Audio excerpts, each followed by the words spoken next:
Hello बच्चों, good evening everyone. Good evening, sir.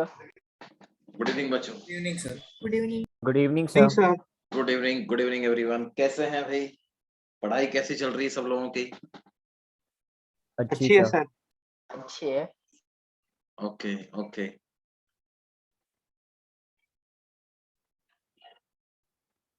मैंने सुना बच्चे स्कूल के एग्जाम्स आ रहे हैं तो थोड़े प्रेशर में आ गए हैं, ऐसा तो नहीं है ना? सर मतलब बोला है कि एग्जाम की फर्स्ट वजह से मार्च से नहीं है शुरू होने सर, वाला है। बहुत ज्यादा उन्होंने बस। कंपटीशन के लिए दिया है, जर्नल्स वगैरह वो सब। सर लिखने क्या का दिया है काम बेटे? बहुत दिया है। काम यस बहुत सर। दिया है। लिखने वाला। क्या लिखने वाला? Practical manuals? Yes sir. Okay okay. हाँ सर हाँ और हाँ। बोला है कि फर्स्ट मार्च से एग्जाम शुरू हो सकती है फाइनल्स की ऑफलाइन तो। ओके डीएवी में 12 मार्च 28 तारीख से। फाइनल है। 12 सबसे फाइनल है। ओके। हाँ, 28 और फर्स्ट में तो क्या ही अंतर है बेटा, एक दिन का ही अंतर है बस, है ना? रायन का 21 से फाइनल्स। 21 से फाइनल? हाँ। क्या बात कर रहे हो? 12 सबसे फाइनल है। Okay okay. ठीक है, तो हम लोग भी क्या है, we are just about to complete, मतलब आज हमारा ये केटीजी एंड थर्मोडायनेमिक्स वाला पार्ट जो है वो खत्म हो जाएगा। और आज हम स्टार्ट कर ही देंगे अपना ऑसिलेशंस वाला। Okay, sir. ठीक है। और फिर टेंथ के बाद हम लोग क्या है, रिवीजन वगैरह भी अपना स्टार्ट कर देंगे। तो जिन बच्चों को थोड़ा बेसिक्स में दिक्कत है उनको बेसिक्स वाला पार्ट जो है वो करा देंगे, और जिनको बेसिक्स क्लियर है और उनको और अच्छे क्वेश्चंस की प्रैक्टिस चाहिए तो उनको उस तरह से करा देंगे। ठीक है जी। Yes sir. Yes sir. और तो अभी हम आगे पढ़ते हैं बच्चों, है ना?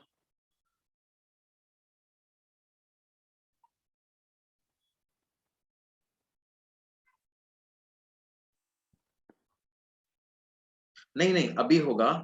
Centre of mass and RBD भी अभी ही होगा, लेकिन क्या है, क्योंकि स्कूल एग्जाम्स आ जाएंगे तो प्रोबेबली आप उसमें थोड़ा सा ज्यादा स्पेंड करना चाहोगे। तो जैसे जैसे स्कूल एग्जाम्स जब ओवर हो जाएंगे तो उसके बाद अपन उसको कवर कर लेंगे, लेकिन अभी पहले ही अपन ये खत्म कर लेते हैं।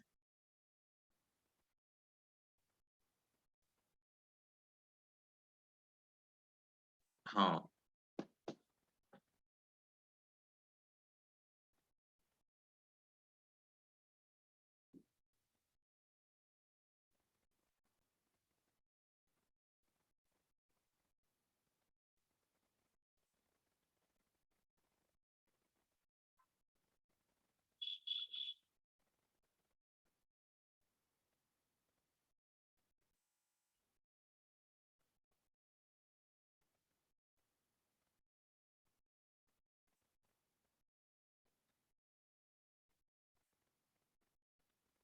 आज ऑसिलेशन से स्टार्ट होगा जी। यस।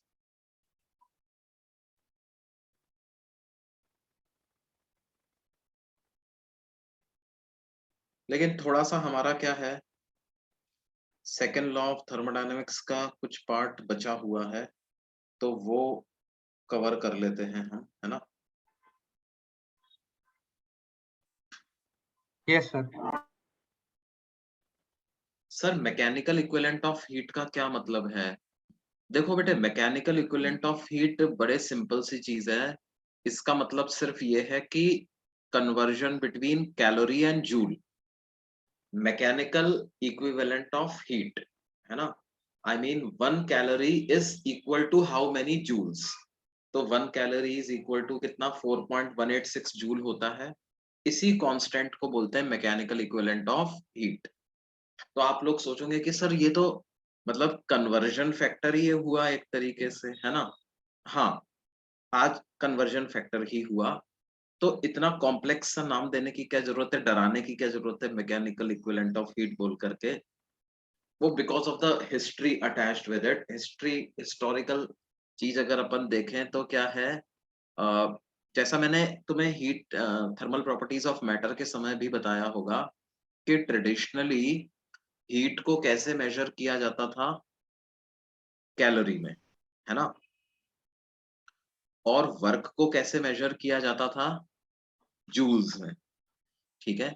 लेकिन बाद में लोगों को समझ में आया कि यार टेम्परेचर बढ़ाने के लिए जरूरी नहीं है कि आपको ऑब्जेक्ट को हीट ही करने की जरूरत है, मैकेनिकल वर्क करके भी टेम्परेचर बढ़ाया जा सकता है ना।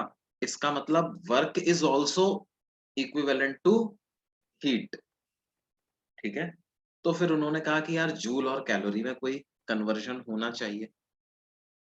हीट क्या है, हीट भी टेम्परेचर बढ़ाने का एक तरीका है, वर्क क्या है, वर्क भी टेम्परेचर बढ़ाने का तरीका है, हीट भी इंटरनल एनर्जी बढ़ाने का तरीका है, वर्क भी इंटरनल एनर्जी बढ़ाने का तरीका। हीट को ट्रेडिशनली मेजर किया जाता था कैलोरी में, वर्क को मेजर किया जाता था जूल में। तो कैलोरी का में से जूल का जो इंटर कन्वर्जन है उसको बोलते हैं mechanical equivalent of heat. Okay, sir. पिछली क्लास में अपन ने कार्नोट साइकिल पढ़ा था। अब हम आगे चलते हैं और बात करते हैं किसकी बच्चों, सेकंड लॉ ऑफ थर्मोडायनेमिक्स।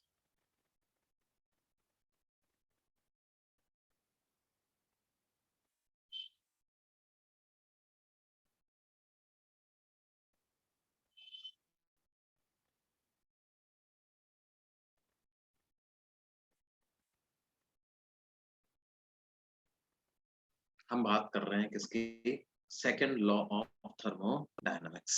देखिए क्या होता है सेकंड लॉ ऑफ थर्मोडायनेमिक्स। इसके क्या है बच्चों, दो तीन स्टेटमेंट्स हैं, अलग अलग स्टेटमेंट्स हैं सेकंड लॉ ऑफ थर्मोडायनेमिक्स के। तो एक एक करके अपन पढ़ते हैं। दिक्कत क्या है, क्या फर्स्ट लॉ ऑफ थर्मोडायनेमिक्स अपने आप में सफिशिएंट नहीं है क्या, है ना। देखो बेटे क्या है कि फर्स्ट लॉ ऑफ थर्मोडायनेमिक्स जो है वो law of conservation of energy था। फर्स्ट लॉ ऑफ थर्मोडायनेमिक्स तो सिर्फ क्या बताता है, law of conservation of energy है। आपने सिस्टम को 10 जूल हीट दी, उस 10 में से उसने 8 जूल वर्क कर दिया, 2 जूल अपने पास रख ली, इंटरनल एनर्जी बढ़ा ली, energy is conserve. This is what first law of thermodynamics tells you. लेकिन ये जो फर्स्ट लॉ ऑफ थर्मोडायनेमिक्स है ये आपको direction of heat flow predict करने में कोई सहायता नहीं करता। हमें पता है हीट का फ्लो किधर से किधर होता है बच्चों, high temperature High to low temperature to low. Temperature. High temperature से लो टेम्परेचर, है ना। क्या लो से हाई भी हो सकता है, तो सर अगर मैकेनिकल वर्क किया जाए, मैकेनिकल वर्क करेंगे तो हो जाएगा, है ना। लेकिन क्या है, ये फर्स्ट लॉ ऑफ थर्मोडायनेमिक्स ये बात नहीं समझा पाता। फर्स्ट लॉ ऑफ थर्मोडायनेमिक्स तो कहता है कि हाँ ठीक है, मतलब देखो क्या है, आपके पास कोई लो टेम्परेचर वाला कोई सिस्टम है और एक हाई टेम्परेचर वाला कोई सिस्टम, है ना। तो हम क्या करना चाहते हैं, लो टेम्परेचर से हाई टेम्परेचर पे हीट ट्रांसफर करना चाहते हैं। तो क्या ऐसा पॉसिबल है कि मैं इससे 2 जूल हीट लूं और उतना ही हीट हाई टेम्परेचर वाले को ट्रांसफर कर दूं? तो फर्स्ट लॉ ऑफ थर्मोडायनेमिक्स इस बात को मना नहीं करता, वो कहता है यस ओके कर दो। जिसकी एनर्जी पहले से कम है उसकी 2 जूल एनर्जी और कम हो जाएगी, और जिसकी पहले से ज्यादा है उसकी 2 जूल और ज्यादा हो जाएगी। तो फर्स्ट लॉ ऑफ थर्मोडायनेमिक्स तो कहता है ठीक है कर दो जी। लेकिन ऐसा प्रैक्टिकली जब लोगों ने देखा तो वो ऐसा कर ही नहीं पा रहे थे। प्रैक्टिकली जब लोगों ने देखा तो ऐसा वो कर ही नहीं पा रहे। देखो जनरली क्या होता है, जनरली साइंस कोई थ्योरी देता है और फिर इंजीनियर्स उस पर कुछ टेक्नोलॉजी डेवलप करके फाइनली कुछ प्रोडक्ट बनाते हैं। लेकिन सेकंड लॉ ऑफ थर्मोडायनेमिक्स कोई ऐसा लॉ है जिसमें कि क्या है, लोगों जो इंजीनियर्स वगैरह थे उन्होंने क्या किया, साइंटिस्ट को ये सोचने पे मजबूर किया कि यार क्या कोई ऐसा फंडामेंटल रीजन है नेचर में जिसकी वजह से क्या है हम इस तरह का प्रोसेस नहीं कर पा रहे। क्या ये बात समझ में आती है? Yes sir. ठीक है, तो सेकेंड लॉ ऑफ थर्मोडायनेमिक्स क्या करता है कि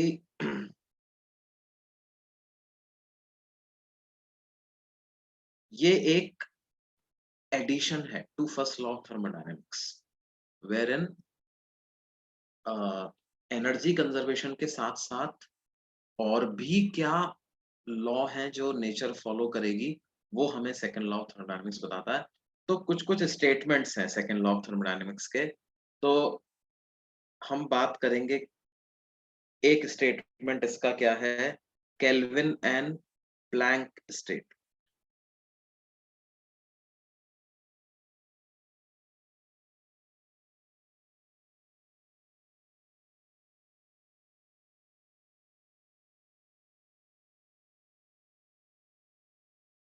हालांकि क्या है बच्चों, पहले जो है वो केल्विन नाम के एक साइंटिस्ट हुए, वही केल्विन जिन्होंने theoretical limit of absolute temperature की बात करी है ना, और प्लैंक वही मैक्स प्लैंक जिन्होंने ब्लैक बॉडी रेडिएशन को एक्सप्लेन किया था। तो इन दोनों ने मिलकर के एक स्टेटमेंट दिया। हालांकि दोनों ने अलग अलग स्टेटमेंट्स भी दिए, लेकिन क्या है फिर इनके दोनों के अलग अलग स्टेटमेंट्स को साथ में दिया गया। वो क्या है, वो क्या कहता है कि it is impossible to construct an engine. It is impossible to construct an engine which operating in a cycle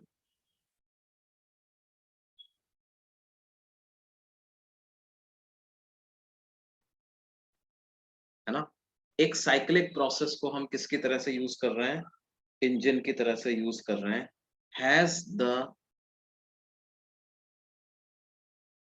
soul effect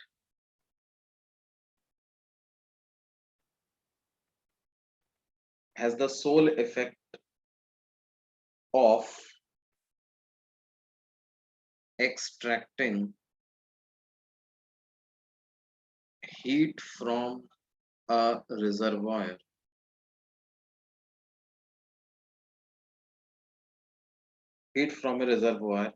and performing equivalent amount of work।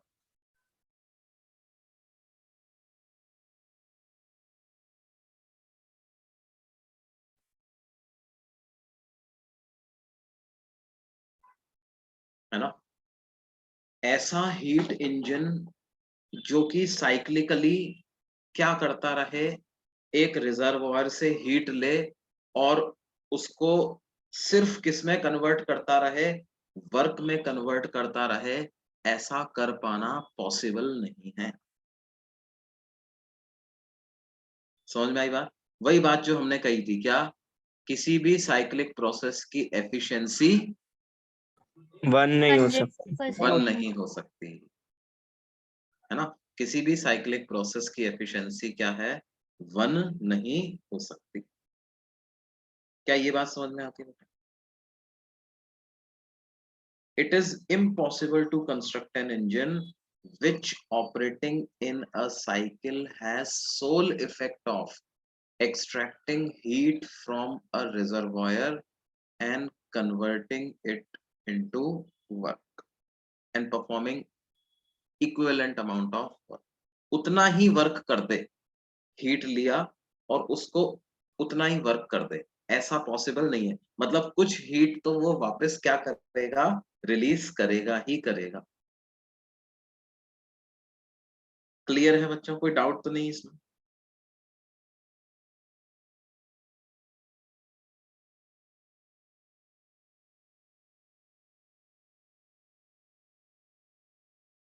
Okay, फिर उसी तरह से क्या है बच्चों, एक और स्टेटमेंट हम सेकंड लॉ ऑफ थर्मोडायनेमिक्स के लिए पढ़ते हैं। उस स्टेटमेंट को क्या बोलते हैं, क्लॉसियस स्टेटमेंट।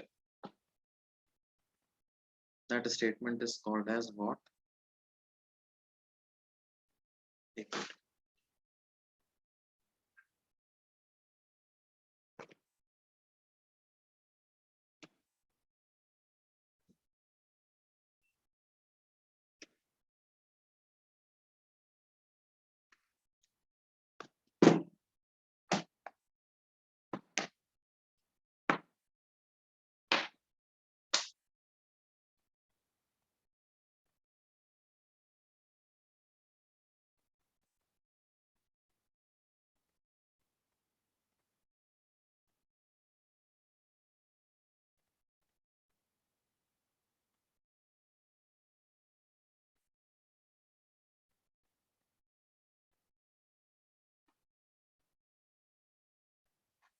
हाँ बेटे यस, देखो क्या है,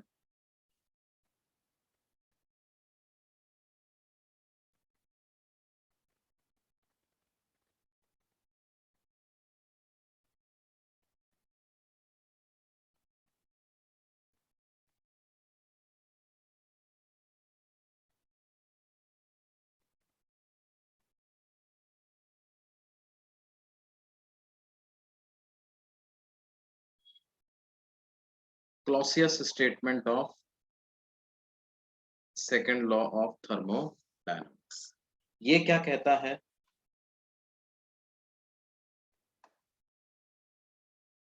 heat cannot flow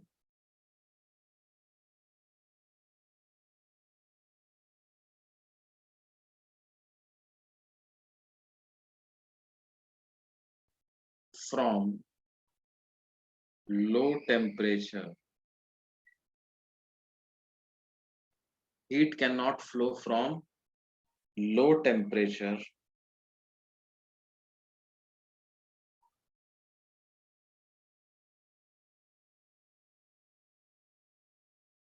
to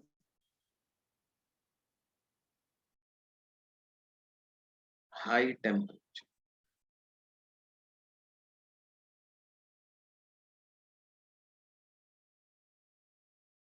without any work. Heat cannot flow from low temperature to high temperature without any work. या इसको ऐसे भी लिख सकते हैं, कैसे, क्या, it is impossible for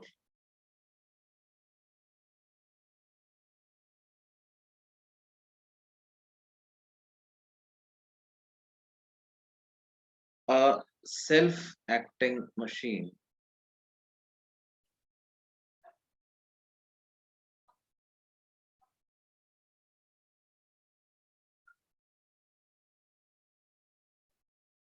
ये क्लॉसियस स्टेटमेंट ही है ना, it is impossible for a self acting machine working in a cyclic process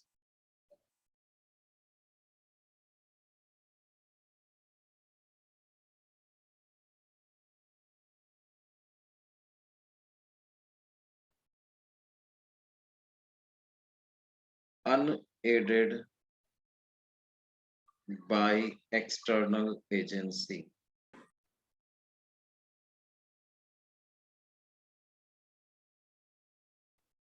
Unaided by external agency to transfer heat from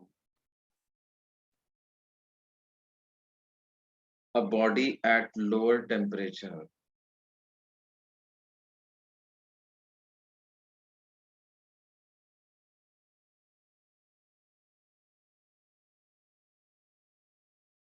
to a body at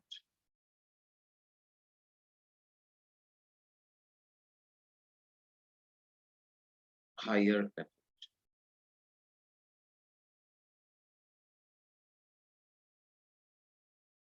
From a body at lower temperature to a body at higher temperature.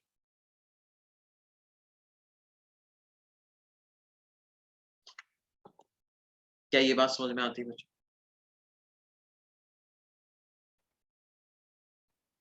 है ना? Basically ये जो मैंने second वाला लिखा है ये actual statement है ना? उसका इजी ट्रांसलेशन ये है, heat cannot flow from low temperature to high temperature without any water. Sir पहले 2 लाइन नहीं समझा वो सेकंड स्टेटमेंट का. क्लॉसियस स्टेटमेंट का यस कौन सर. सा जो और के बाद लिखा है उसकी बात कर रहे हो? Yes sir. It is impossible for a self-acting machine working in a cyclic process unaided by external agency. है ना? मतलब इनका कहने का मतलब ये है कि कोई एक मशीन है, ठीक है, और वो क्या है, ऐसा नहीं कर सकती कि कोल्डर बॉडी से हीट ले और हायर बॉडी पे ट्रांसफर कर दे, जब तक कि उसको कोई एक्सटर्नल एजेंसी की मदद ना मिले तब तक वो ऐसा नहीं कर सकती. Okay sir. है ना?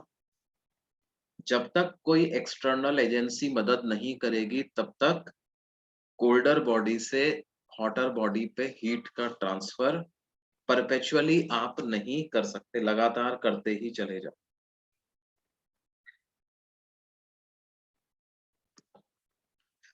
ये बात समझ में आती है बच्चों?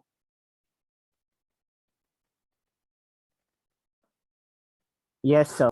फिर एक स्टेटमेंट और होता है क्या? Third, that is Carnot's statement of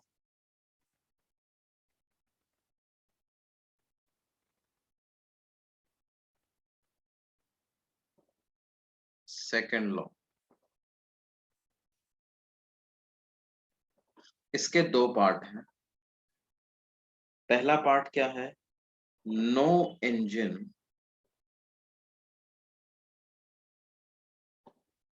can be more efficient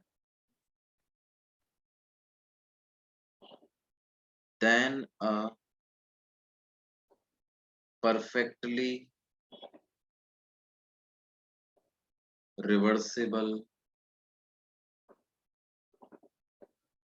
engine.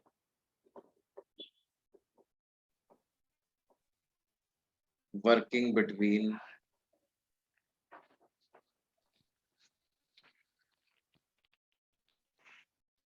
same temperatures.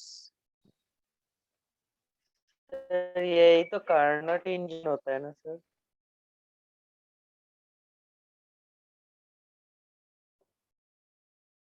एक परफेक्टली रिवर्सिबल इंजन से ज्यादा एफिशिएंट और कोई इंजन हो ही नहीं सकता, provided both of them are working between same temperatures.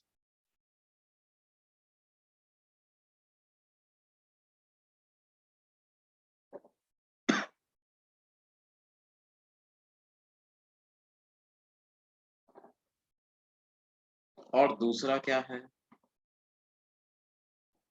Efficiency of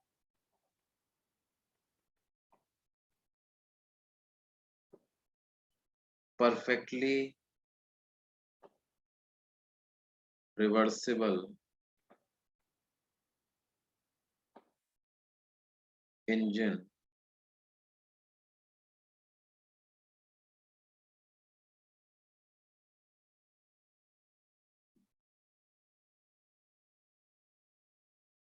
is same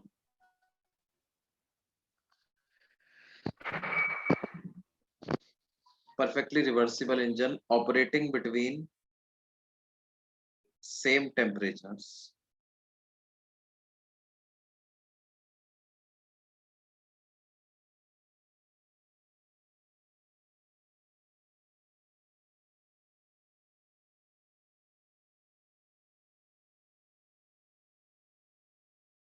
is same.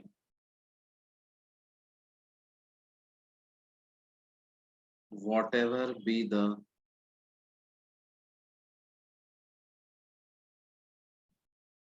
working substance.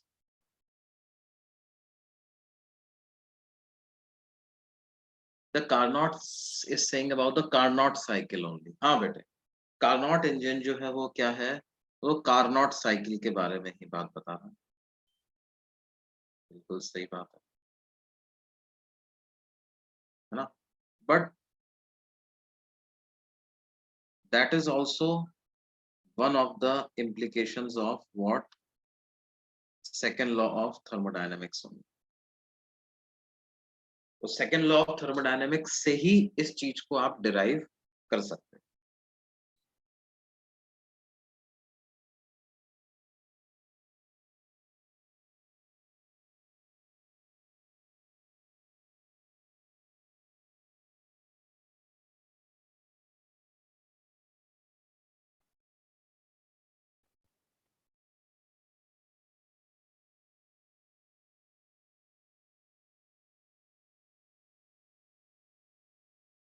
और देखो जैसा कि हमने देखा था कि क्या है, जो कार्नोट साइकिल अपन ने बनाया था, Carnot cycle is a perfectly reversible engine.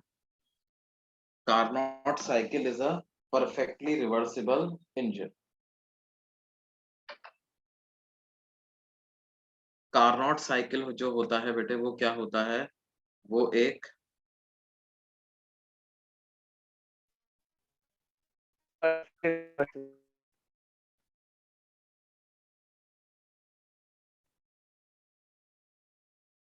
Perfectly reversible engine होता है ना।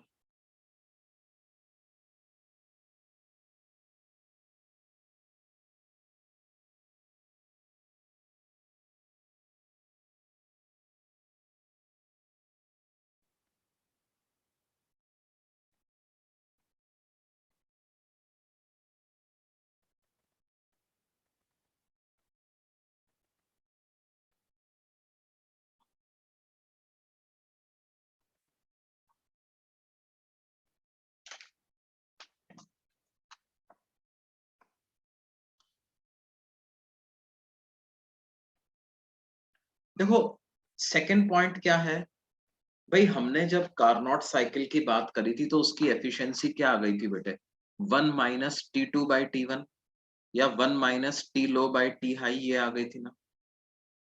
क्या हमने उस कार्नोट साइकिल में कुछ ऐसा अज्यूम किया था क्या कि जो गैस इन्वॉल्व है वो हाइड्रोजन है या हीलियम है या नाइट्रोजन है, कुछ ऐसी बात करी थी? नो मतलब सर। मोनो एटॉमिक गैस अगर वर्किंग सब्सटेंस की तरह से यूज कर रहे हो तब भी एफिशिएंसी वही आएगी, डाई एटॉमिक यूज कर रहे हो तब भी वही आएगी। समझ में आ रही है बात? Yes sir. Irrespective of the type of gas, इसमें लिखा है ना, is same what ever be the working substance. अगर आपने T1 और T2 सेम रखा हुआ है तो एफिशिएंसी सेम आएगी irrespective of the working substance. Working substance be a monoatomic gas or diatomic gas, polyatomic gas. For all, efficiency is going to be 1 - T low/T high.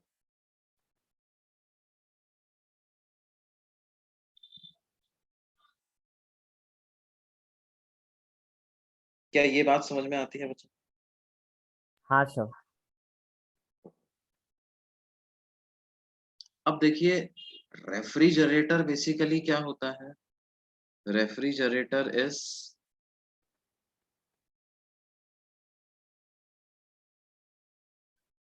is a heat engine,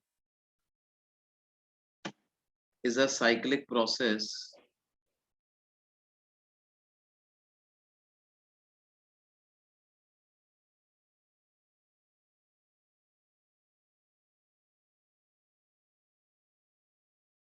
which is operated in reverse direction.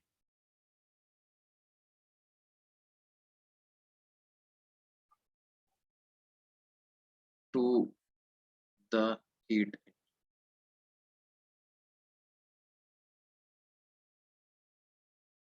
Heat engine में क्या करते हैं बच्चों?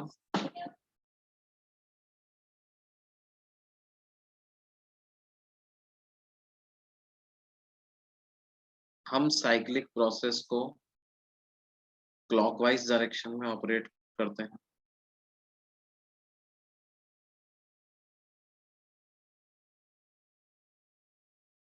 और refrigeration system में cyclic process को कैसे operate करते हैं? Anti clockwise direction. Sir between same temperature का मतलब डेल्टा टी जीरो है? नहीं बेटे, सेम टेम्परेचर का मतलब डेल्टा टी जीरो नहीं है। सेम टेम्परेचर का मतलब क्या है? मैंने दो अलग अलग हीट इंजन बनाए, है ना। एक हीट इंजन क्या करता है? 127 और 27 के बीच में ऑपरेट कर रहा है। दूसरा हीट इंजन भी 127 और 27 के बीच में ऑपरेट कर रहा है। एक इंजन में हीलियम गैस है, दूसरे में ऑक्सीजन गैस। तो इनको क्या कहेंगे? Two engines operating between same temperatures. Engine 1 का हाई टेम्परेचर है सेम एज इंजन 2 का हाई टेम्परेचर। इंजन 1 का लो टेम्परेचर है सेम एज इंजन 2 का लो टेम्परेचर, है ना। इसका ब्लॉक डायग्राम कैसा होगा? इसका ब्लॉक डायग्राम कुछ ऐसा होगा कि यहाँ पर हमने लिया क्या?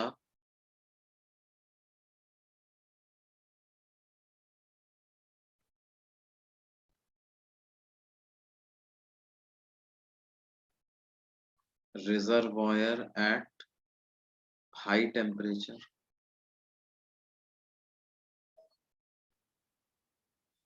TH, ये आपका वर्किंग सिस्टम। और इधर मैंने क्या लिया है?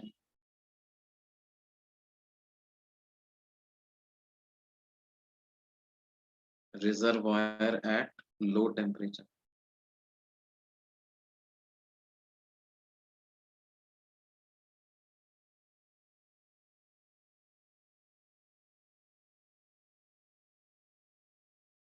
तो यहाँ पे आप क्या करना है? आपको लो टेम्परेचर से हीट लेना और हाई टेम्परेचर पे उसको ट्रांसफर करना, ठीक है।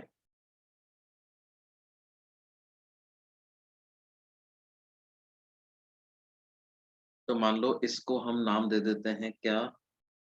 Q। और इसको नाम दे देते हैं, इसको मान लो मैंने नाम दे दिया Q1, इसको नाम दे दिया Q। तो आप ऐसा नहीं कर सकते कि आपने यहाँ से x जूल हीट लिया और उसको x जूल दे दिया। ये सेकंड लॉ ऑफ थर्मोडायनेमिक्स मना करता है ना। वो क्या कहता है कि भाई आपको क्या करना पड़ेगा? You will have to do some work on the system. Work done on the system must be positive. Work done on the system must be positive.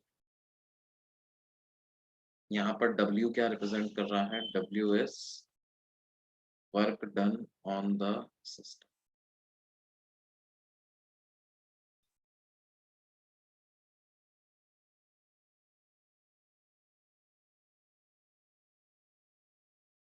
तो फर्स्ट लॉ ऑफ थर्मोडायनेमिक्स अगर हम इस केस में लगाएं तो वो क्या कहेगा?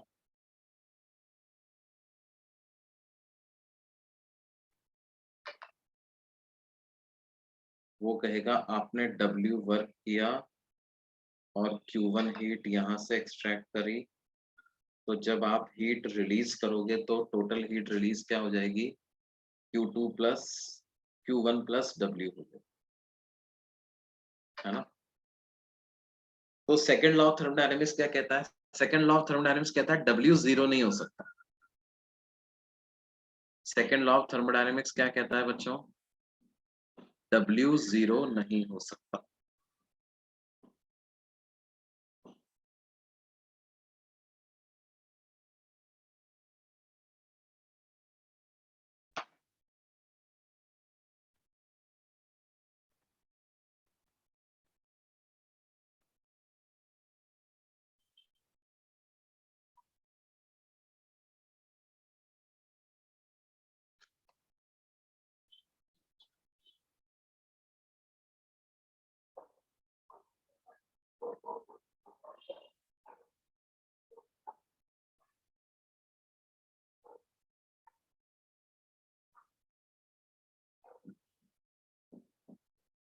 W will be greater than 0. Yes, second law of thermodynamics कहता है W has to be greater than 0. Second law of thermodynamics कहता है W has to be greater than 0. First law of thermodynamics W को 0 होने की possibility को नकारता नहीं है, वो कहता है हाँ W 0 हुआ तो Q2 Q1 के बराबर हो जाएगा। लेकिन सेकंड लॉ ऑफ थर्मोडायनामिक्स कहता है भैया अगर W 0 हो गया ना तो ऐसा कर ही नहीं पाओगे। समझ रहे हैं बच्चों? जो क्लॉसियस स्टेटमेंट है वो यही है ना। देखो we go back to Clausius statement, it is impossible for a self-acting machine working in a cyclic process unaided by external agency to transfer heat from a body at lower temperature to a body at higher temperature।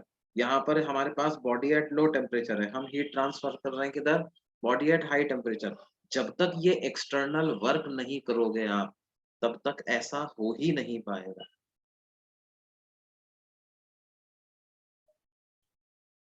क्या ये बात समझ में आ रही है अभी बच्चों से? Yes sir. अब इसमें एक चीज आप ध्यान दो कि W बराबर हो जाता है किसके? Q2 माइनस Q1 के। और यहाँ पर क्या है, हम एक टर्म डिफाइन करते हैं जिसको बोलते हैं coefficient of performance. Coefficient of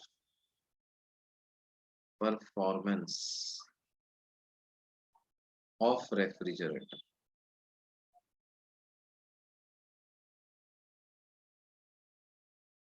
वो क्या होता है, उसको हम डिफाइन करते हैं। थोड़ा ऊपर कर सकते हो। हाँ बेटा,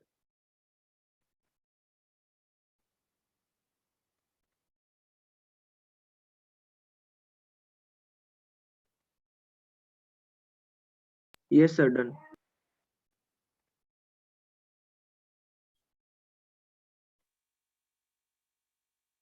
यस सर, डन। ओके बेटा। तो कोफिशिएंट ऑफ परफॉर्मेंस को कैसे हम डिफाइन करेंगे? It is defined as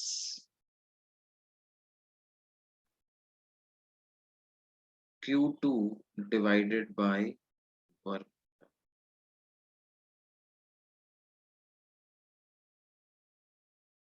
Q2 divided by work।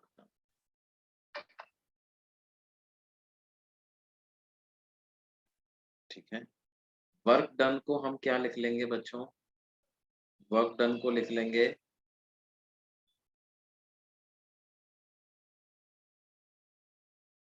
Q1 minus Q2। तो ये हो जाएगा 1/1 माइनस Q2 बाई Q1। ये हो जाएगा कोफिशिएंट ऑफ।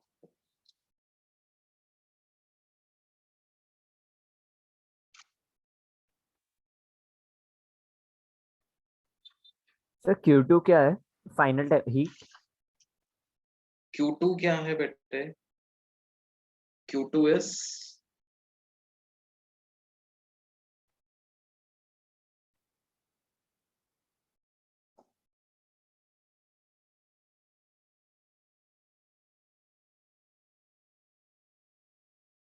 Q1 और Q2 क्या है? देखो Q1 is heat extracted from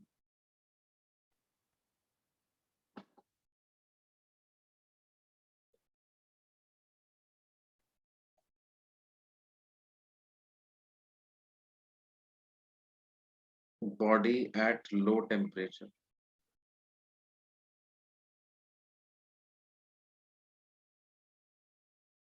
Q2 क्या है? heat released to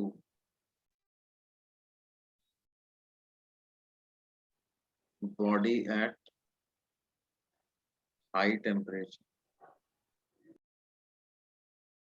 सर वो 1/1 Q1/Q2 -1 होगा ना? क्या बोल रहे हो बेटे? सर वो Q2/W है, उसके नेक्स्ट स्टेप में Q2 अपॉन हाँ, ये Q2 मैंने माइनस गलत लिख दिया। Q1 होगा ना?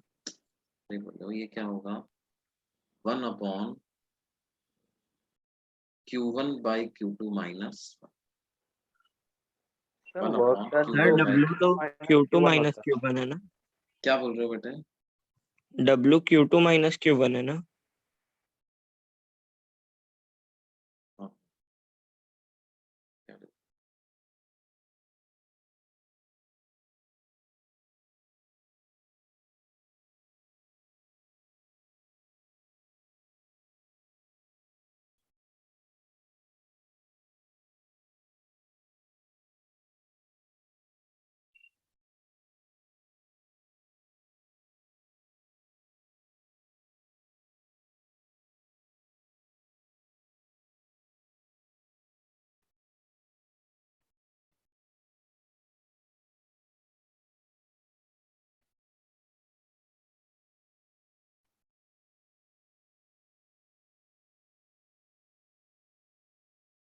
एक मिनट रुको।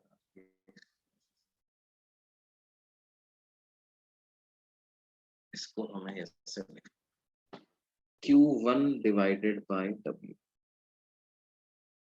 और ये हो जाएगा Q1 upon Q2 minus Q1 और ये हो जाएगा 1 अपॉन Q2/Q1 माइनस यस।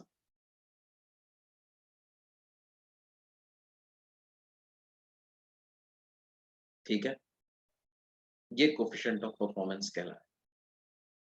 मतलब आपको क्या करना है, एक बॉडी से certain amount of heat extract करनी है ना? मान लो आपको 10 जूल हीट एक्सट्रैक्ट करनी है और वो 10 जूल एक्सट्रैक्ट करने के लिए आपको मान लो क्या है, 2 जूल का वर्क करना पड़ रहा है। सो दैट सराउंडिंग को आप कितनी हीट डंप करोगे या बॉडी एट हाई टेम्परेचर को कितनी हीट डंप करोगे? 12 जूल हीट डंप करोगे। तो जो कोफिशिएंट ऑफ परफॉर्मेंस है वो क्या कहलाएगा? आपको 10 जूल हीट एक्सट्रैक्ट करनी थी, उसके लिए 2 जूल का वर्क करना पड़ा, तो 10/2 ये कोफिशिएंट ऑफ परफॉर्मेंस हो जाए। और देखो, जितना वर्क कम करना पड़ेगा उतना ही कोफिशिएंट ऑफ परफॉर्मेंस ज्यादा होगा। lesser the value of W, more is the coefficient of performance. Lesser the value of W, more is the coefficient of performance.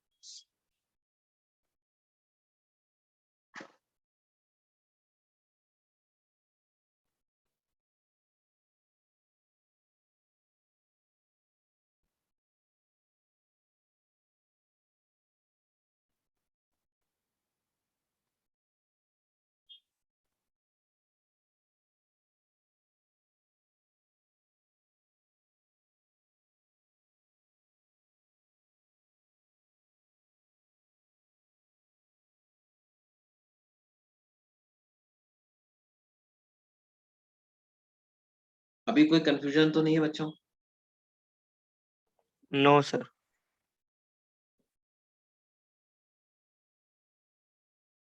अब ध्यान दो कि अगर हम कार्नोट साइकिल को डिप्लॉय करें एज ए रेफ्रिजरेटर तो कोफिशिएंट ऑफ परफॉर्मेंस की क्या वैल्यू आएगी? अगले पेज पे चलें भाई। Yes sir. तो व्हेन कार्नोट साइकिल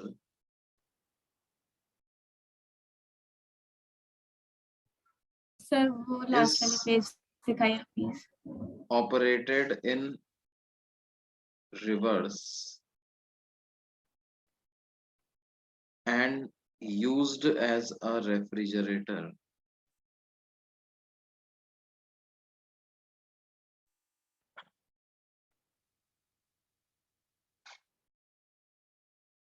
तो उसकी मतलब कोफिशिएंट ऑफ परफॉर्मेंस क्या आता? तो हमने देखा था भाई, कोफिशिएंट ऑफ परफॉर्मेंस का क्या फॉर्मूला है? जो आपने लो टेम्परेचर के रिजर्वॉयर से हीट एक्सट्रैक्ट किया वो divided by work done, that is Q2 minus Q1, है ना।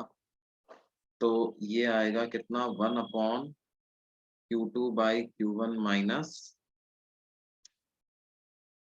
क्या ये बात समझ में आ रही है? अब कार्नोट साइकिल क्या होता है, देखो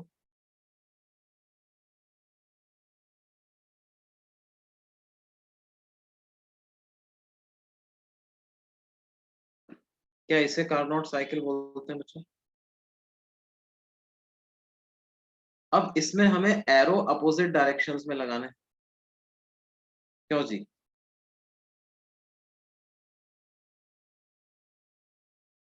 Yes, sir. ये मैंने इसको नाम दिया था ABCD। अब ये कैसे ऑपरेट कर रहा है, ADCBA, इस वे में ये ऑपरेट कर रहा है ना। ये PV ग्राफ,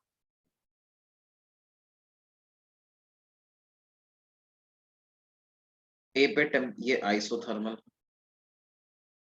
ये एडियाबैटिक, ये आइसोथर्मल, ये एडी, है ना। ये A पॉइंट, B और C में से टेम्परेचर किस पे ज्यादा है बेटे? एडियाबैटिक कंप्रेशन करते हैं तो टेम्परेचर बढ़ जाता है, तो B पॉइंट जो है वो हाई टेम्परेचर वाला पॉइंट, C पॉइंट जो है वो लो टेम्परेचर वाला। और फिर आइसोथर्मल में तो टेम्परेचर कांस्टेंट रहता है, तो यहाँ टेम्परेचर T हाई है, D पे टेम्परेचर जो है वो C वाला ही होगा, तो वहां पे टेम्परेचर T लो, है ना। अब देखिए बच्चों क्या है कि इसमें हम Q2 और Q1 की वैल्यू लिखना चाहते हैं, है ना। अब देखो हीट रिलीज कब हो रहा, किस पार्ट में हीट रिलीज हो रहा होगा वो देखते हैं। PC और DA में तो कोई हीट एक्सचेंज नहीं हो रहा है। B से A जब आप जा रहे हो बेटा, एक बार इसको समझ लो, लाइव स्लाइड देख लेना यार, कहीं जा रही है क्या, वो यहीं पे तो है। अभी इसको समझ तो लो, जो इस समझने की बात है लिख, पूरा नोट्स तुमको भेज देंगे ना। सुनो बात, B से A जा रहे हो तो क्या हो रहा है, आइसोथर्मल प्रोसेस है, change in internal energy is 0, लेकिन कंप्रेशन हो रहा, कंप्रेशन हो रहा है, इसका मतलब क्या हो गया, work done by gas negative, तो क्या डेल्टा क्यू भी नेगेटिव आएगा, तो क्या यहां से हीट रिलीज हो रही है? Yes, sir. Yes, sir. और ये वो हाई टेम्परेचर वाला हीट रिलीज, तो ये क्या है, ये एक तरीके से आपका हो गया Q2, हो गया कि नहीं। Yes, sir. और D से C जब आप जा रहे हो तो आइसोथर्मल एक्सपेंशन हो रहा है, delta U 0, work done positive, तो डेल्टा Q इज पॉजिटिव, तो यहाँ पे हीट मिल रही है, तो इसको वो Q1 कहें क्या हम। हाँ सर। देखो इसमें क्या हो रहा है, लो टेम्परेचर से हीट ले रहे हो, ये लो टेम्परेचर है पूरा, है कि नहीं। लो टेम्परेचर पे आप हीट ले रहे हो और ट्रांसफर किस पे कर रहे हो, High temperature. हाई टेम्परेचर पे ट्रांसफर।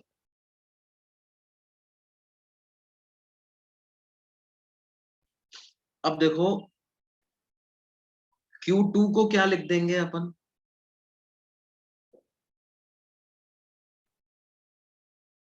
क्या Q2 को negative of work done by gas from B to A ऐसा लिख सकते हैं, Yes, sir. क्योंकि हीट रिलीज है। अगर हीट सप्लाई होता तो वर्क डन बाय गैस ही हो जाता, लेकिन क्योंकि क्या है, हीट रिलीज है, इसलिए मैंने इसको negative of work done by gas लिखा। Negative of work done by gas का मतलब क्या होता है बच्चों, वर्क डन बाय गैस होता है NRT, T की जगह आ जाएगा T high ln of V final by V initial, तो ये VA बाय VB आ जाएगा,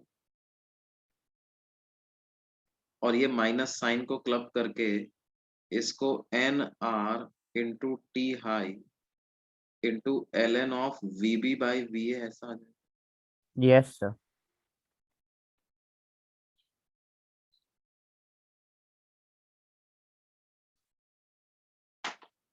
क्यों जी?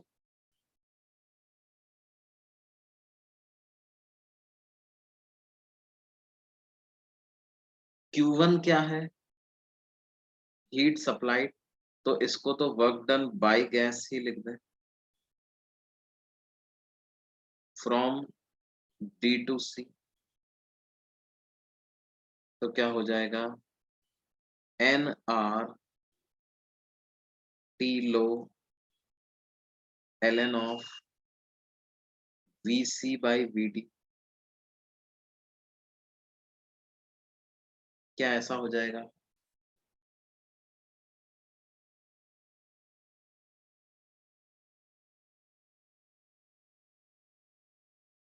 नेगेटिव साइन को कैसे रिमूव किया? वो -1, नेगेटिव साइन -1 लिखा हुआ है, -1 को लॉग के एक्सपोनेंट में ले गए और VA बाई VB की पावर -1 हो गया, तो वो VB बाई VA बन गया। देखो यहाँ पर ये VA बाई VB है और ये VB बाई VA, तो वो रेसिप्रोकल हो गया।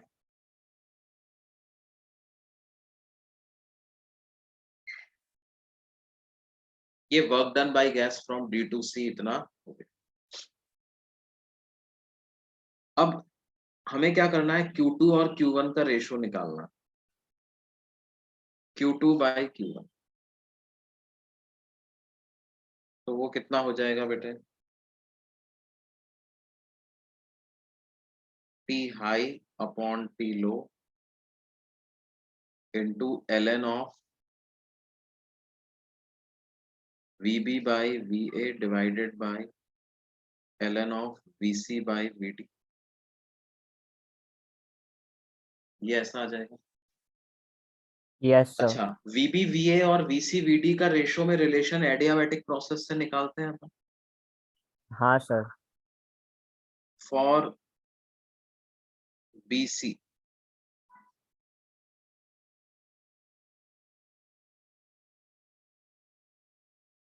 ये जो एडियाबैटिक प्रोसेस, इसके लिए क्या इक्वेशन लिखेंगे? T low into volume at C की power gamma is equal to T high into volume at B की पावर गामा, ये एक इक्वेशन आ गई। और दूसरी एडियाबैटिक प्रोसेस यानी AD के लिए क्या लिख देंगे? T low into volume at D की power gamma, gamma -1, sorry gamma नहीं, क्या होता है, TV की पावर गामा -1 कांस्टेंट होता है, तो ये क्या हो जाएगा जी? ये हो जाएगा गामा -1, ये भी हो जाएगा T low into volume at D की power gamma -1 equal to T high into volume at A की पावर गामा, ये इक्वेशन नंबर 2। इन दोनों को डिवाइड कर दो आप, तो क्या हो जाएगा?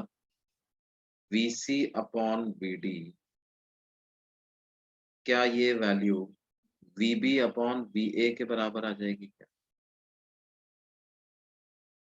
देखो जी, दोनों पे पावर गामा -1 होगा, तो वो गामा -1 सेम पावर है, तो उसको हटा सकते हैं। VC upon VD VB upon VA के बराबर आ जाएगा ऑन डिवाइडिंग 1 and 2।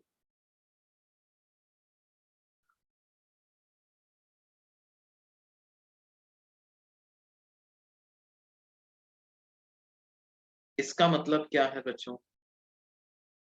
क्या इसका मतलब ये है कि Q2 बाई Q1 की value T high upon T low के बराबर लिख सकते हो। हाँ सर। Yes, sir. Q2 क्या है? Heat released to reservoir at high temperature.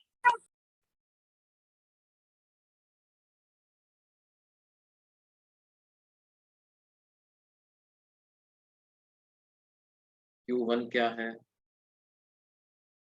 Heat absorbed from reservoir at low temperature।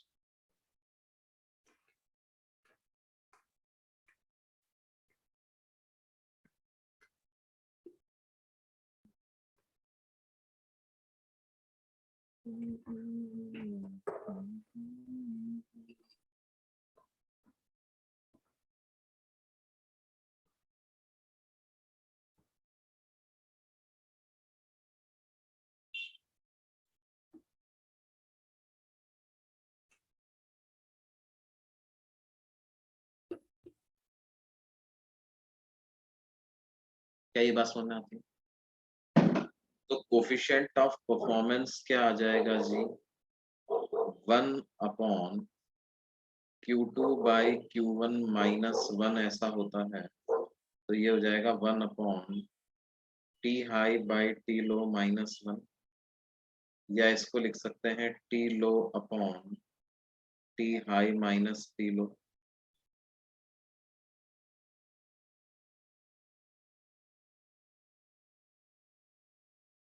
ये वाला फॉर्मूला किसके लिए यूज करेंगे? ये दोनों Carnot cycle as refrigerator.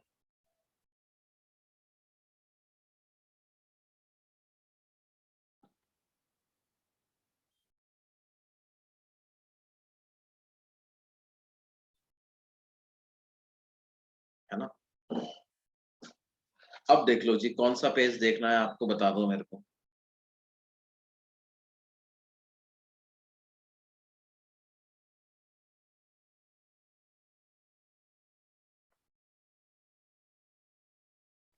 Sir, how can you again explain how to determine Q1 and Q2 from graph?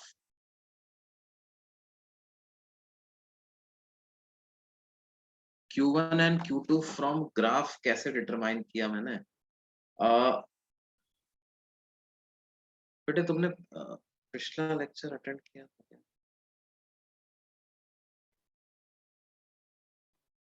भाई देखो, Q1 और Q2 के लिए मैंने क्या फर्स्ट लॉ ऑफ थर्मोडायनेमिक्स लगाया है ना?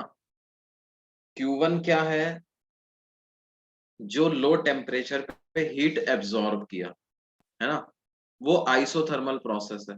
आइसोथर्मल प्रोसेस में क्या लिखेंगे? Delta Q equal to delta U plus W. Delta U 0 है तो क्यू किसके बराबर हो गया? वर्क डन बाय गैस के। और वर्क डन बाय गैस को कैसे लिखेंगे? NRT L N V final by V initial, है ना? आइसोथर्मल प्रोसेस में वर्क डन का ये फॉर्मूला होता है ना।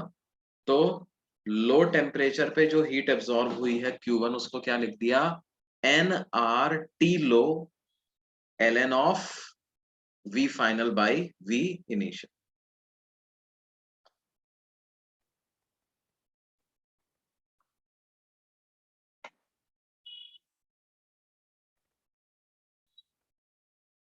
ये वाला पेज नोट कर लिया जी? ओके।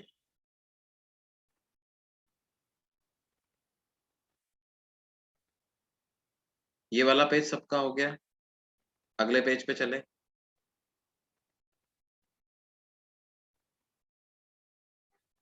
Yes, sir.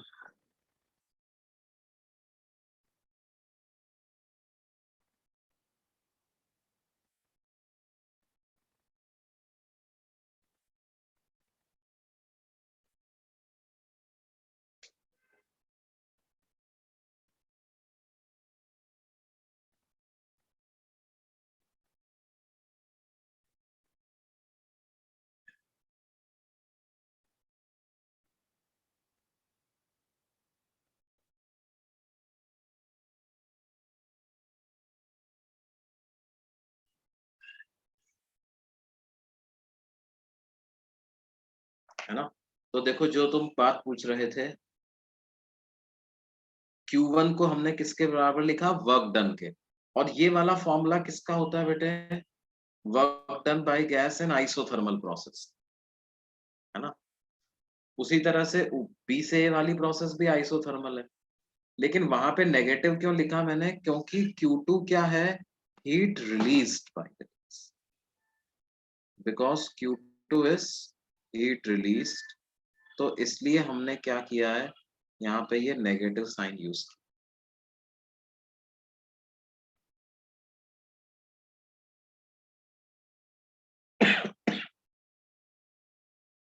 क्या ये पेज समझ में आती है जी बच्चों, अगले पेज पे चलें। Yes, sir. Okay wait. Okay.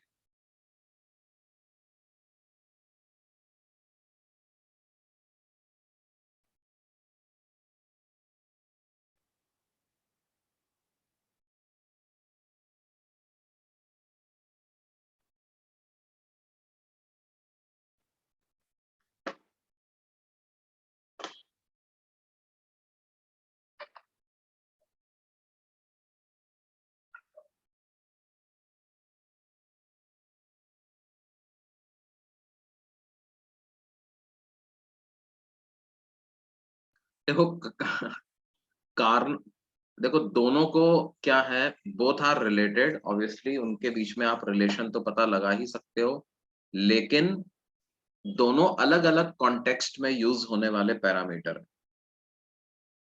Efficiency की बात हम तब करेंगे जबकि हम इस कार्नोट साइकिल को क्लॉकवाइज में रन कर रहे हैं, when it is being used as an engine converting heat into work. And coefficient of performance की बात हम तब करेंगे जबकि I am using Carnot cycle in anti-clockwise direction to transfer heat from low temperature to high temperature.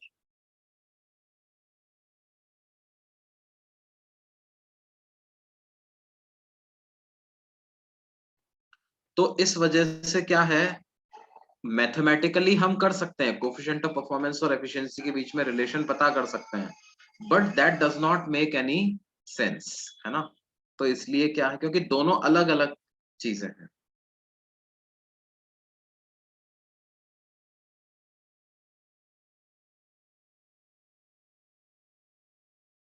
हो गया sir.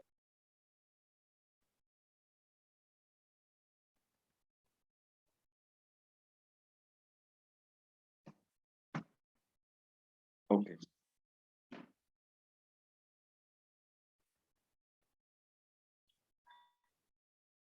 और ये वाला पेज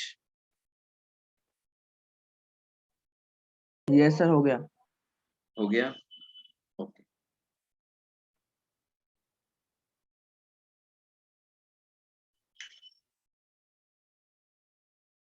देखो जैसे मान लो हमसे कहा जाए कि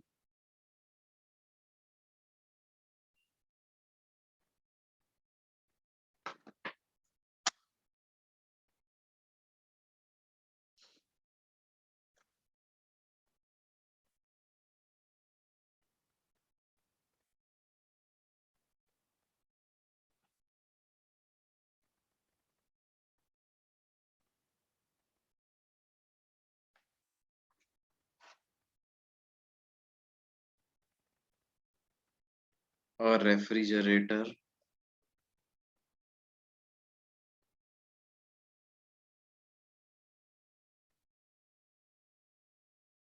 working between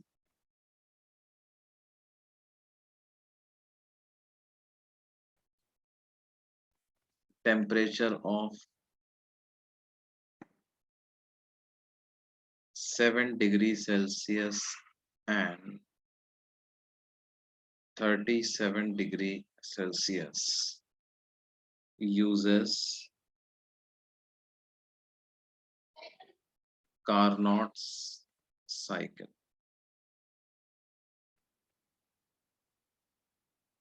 If it extracts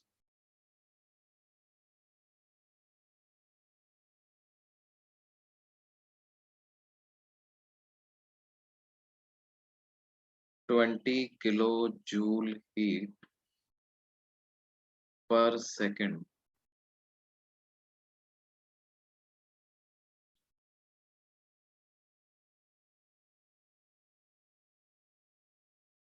from reservoir at low temperature.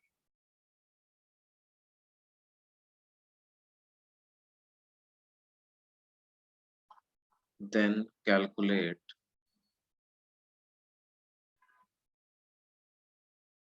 what work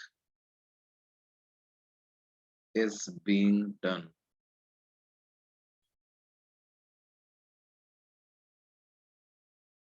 on it per second.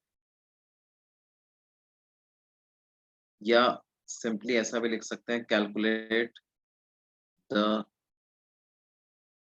Power consumption of the refrigerator.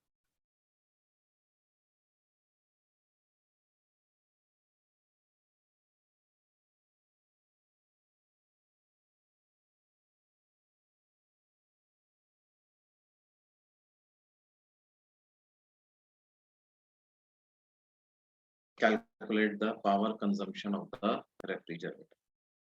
Work पर सेकंड का मतलब पावर ही हो गया ना बेटा.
देखो बेटे कैसे करेंगे.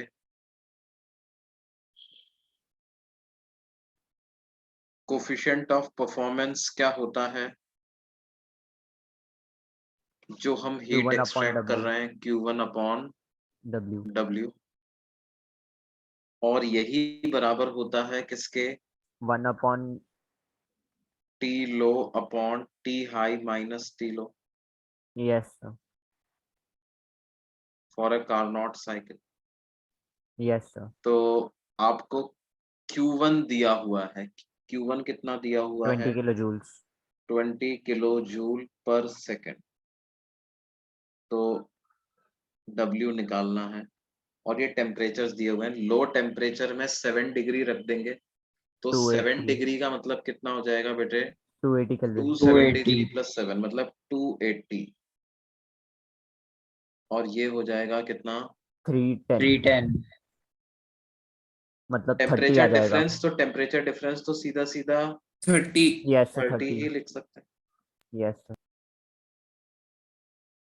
तो क्या हो जाएगा बच्चों, वर्क डन पर सेकेंड आ जाएगा 20 kilojoules 20 into into 30. 30 divided by 280.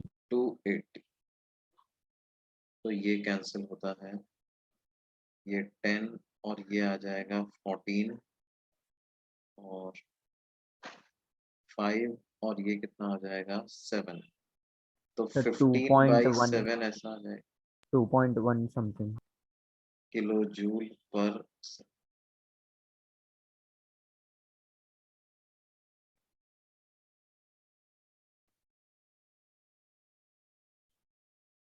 या 2.14 किलो वॉट आ जाएगा, जूल पर सेकंड को वॉट लिख सकते हैं, तो will it be 2.14 kilo watt? Yes, sir.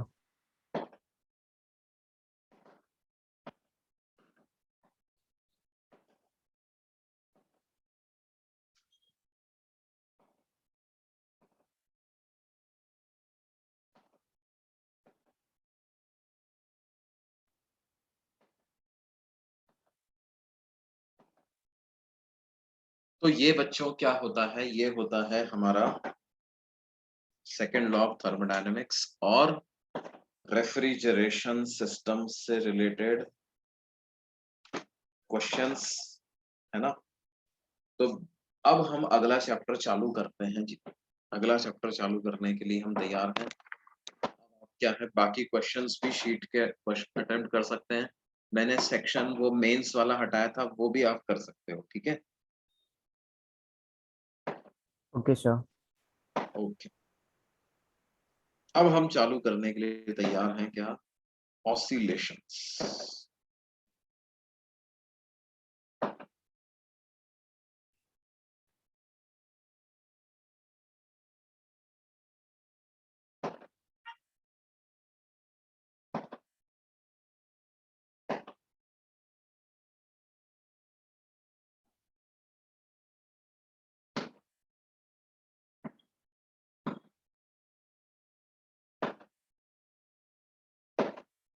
Oscillations क्या होते हैं, या ऑसिलेटरी मोशन क्या होता है?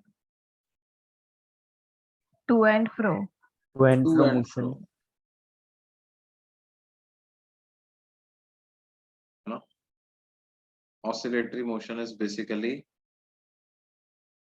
To and fro type of the,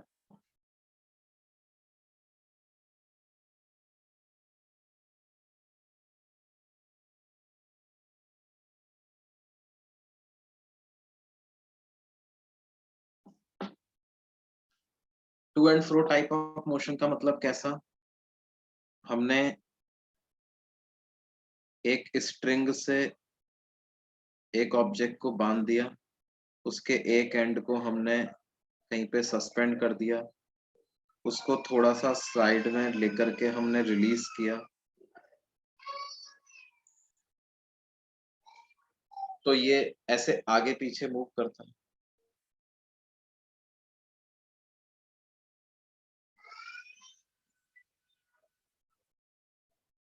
ये जो मोशन होता है इसको क्या बोलते हैं बच्चों?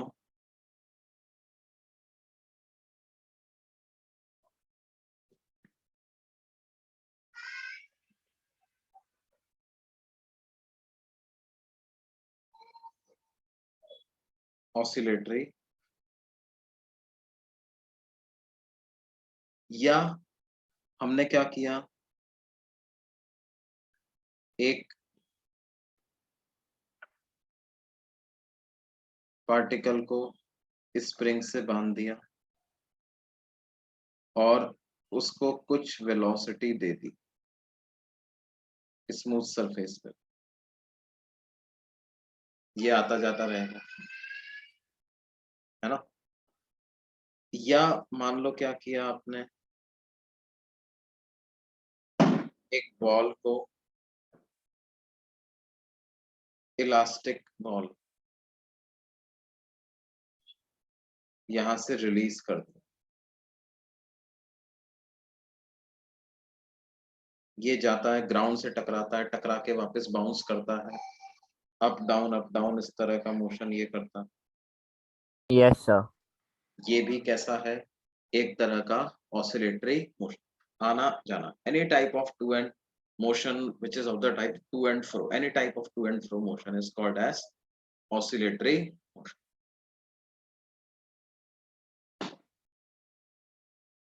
फिर उसके बाद अगले मोशन की बात करें जिसको क्या कहते हैं, सर पीरियोडिक। मतलब आपको वापस रिपीट करता है। क्या बोल रहे हैं बेटे? सर मतलब एक पाथ को बार बार रिपीट करता है वो particle. Hmm,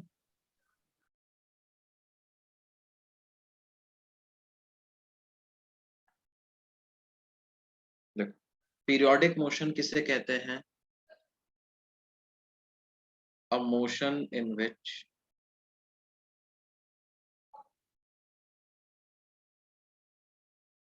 particles position, velocity, acceleration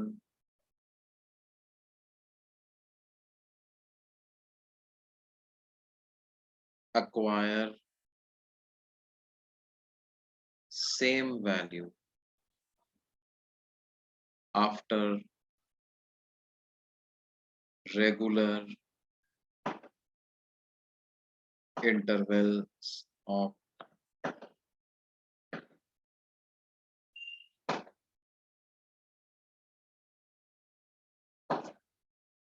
and this interval of time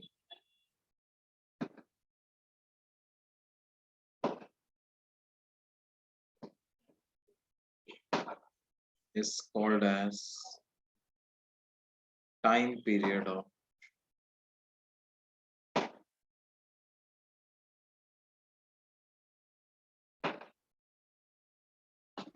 इसको क्या कहेंगे बच्चों?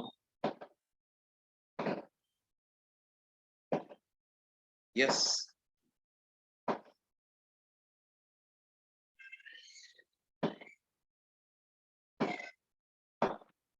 सर टाइम पीरियड एक ऑसिलेशन का होता है ना? हाँ, मतलब टाइम पीरियड को आप ऐसे भी बोल सकते हो कि the time in which particle completes one oscillation, या minimum time in which particle's position, velocity and acceleration acquire same value, है ना? टाइम पीरियड को आप ऐसे डिफाइन कर सकते हो, कैसे?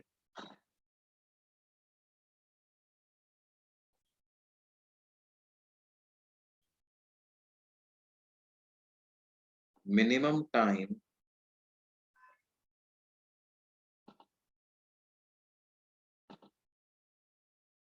in which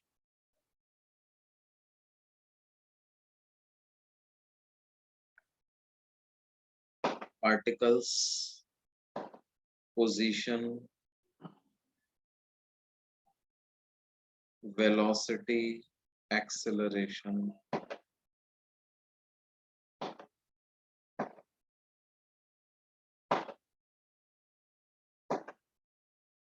acquire same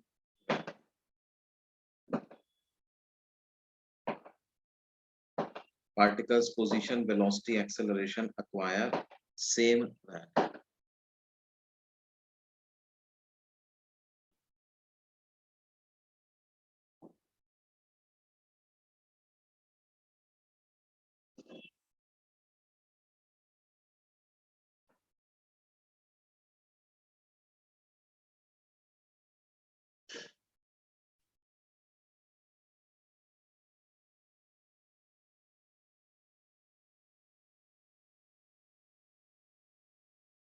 Yeah,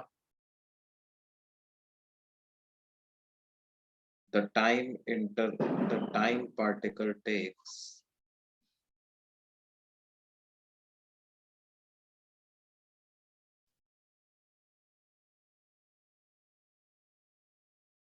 to complete one oscillation. The time particle takes to complete one oscillation. जितने टाइम में पार्टिकल एक ऑसिलेशन कंप्लीट कर लेता है उसको क्या कहेंगे? Time period.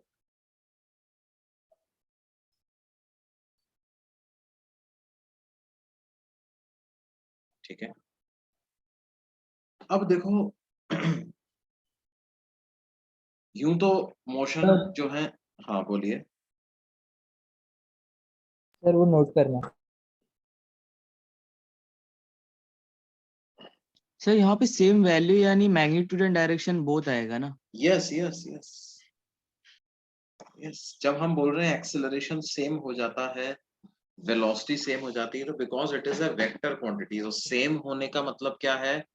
In magnitude as well as in direction, है ना?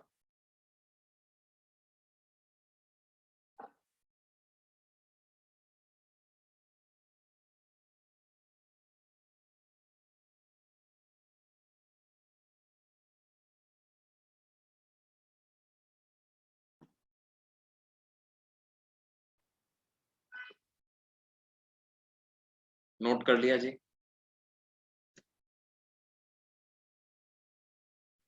Yes, sir. अब हम इस चैप्टर में क्या है, एक special type of oscillatory motion के लिए हमने इस चैप्टर में वो उठाया है, और वो स्पेशल टाइप ऑफ ऑसिलेशन क्या होता है, वो होता है सिंपल हार्मोनिक मोशन।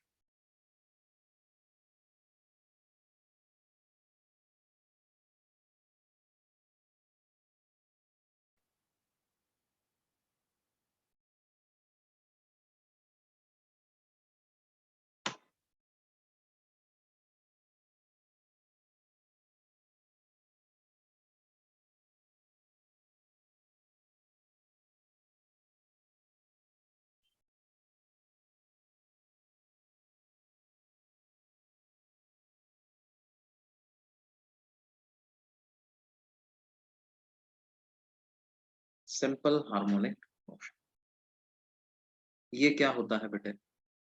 इसको शॉर्ट में एसएचएम भी बोलते हैं। SHM।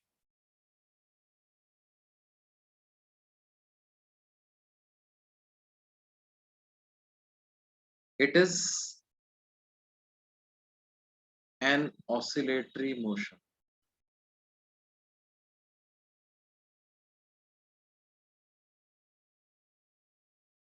in which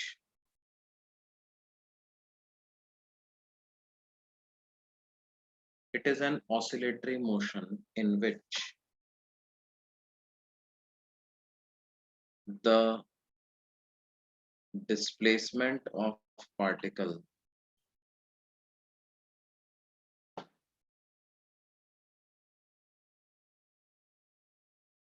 with respect to mean position, mean position का मतलब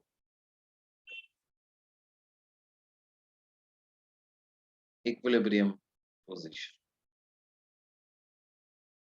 varies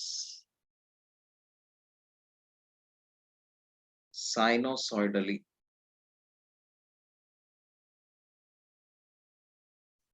with time, varies sinusoidally with time।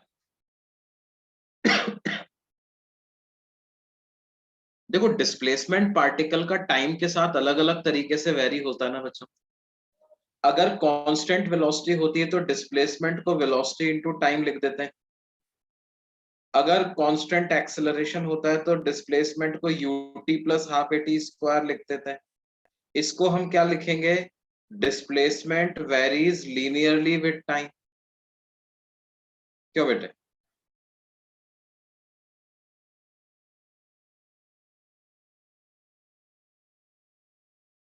इसको क्या लिखेंगे?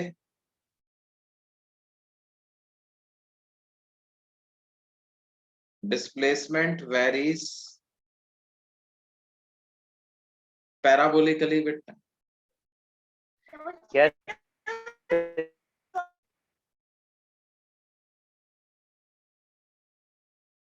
साइनोसॉइडली का मतलब क्या है? साइनोसॉइडली का मतलब है कि जो डिस्प्लेसमेंट है पार्टिकल का वो साइन फंक्शन आ जाए, साइन टी जैसा, साइन टी आ जाए, या डिस्प्लेसमेंट आ जाए कैसा, साइन 3t आ जाए, या डिस्प्लेसमेंट आ जाए कुछ 5 साइन 3t आ जाए, नहीं, या डिस्प्लेसमेंट कुछ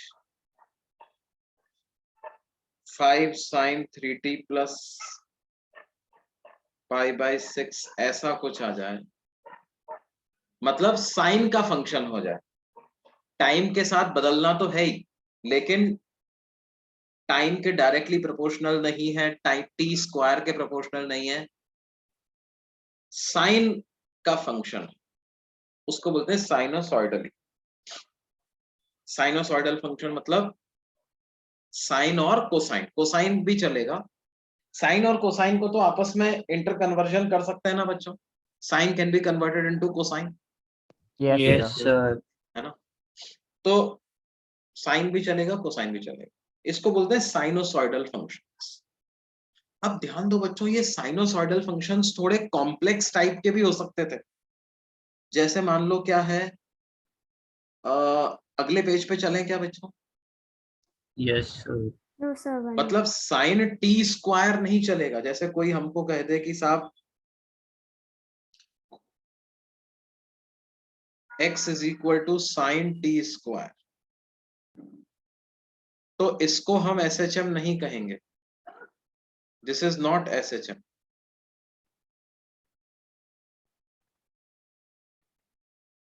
या मान लो x हो गया e raise to the power sine t, तो ये भी SHM नहीं कहलाएगा जी। क्यों सर? भाई ये क्या है, ये this is not a simple harmonic motion, है ना, ये थोड़ा सा कॉम्प्लेक्स फंक्शन ऑफ साइन हो गया। ठीक है, तो हमें क्या चाहिए? सिंपल फंक्शन चाहिए। हार्मोनिक फंक्शन का मतलब, हार्मोनिक फंक्शन का मतलब होता है साइन और कोसाइन फंक्शन।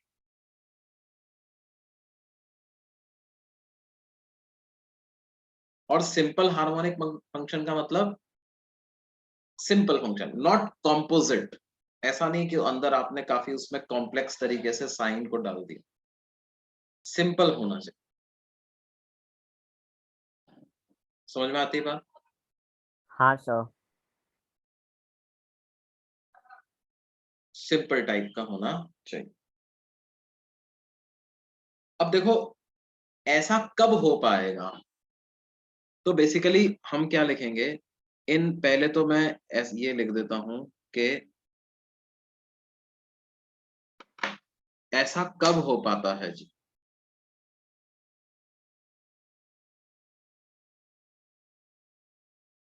पावर 1 होना चाहिए, पावर 2 भी चल जाएगा क्योंकि 2 पावर को आप सिंपल साइन में कन्वर्ट कर सकते हो।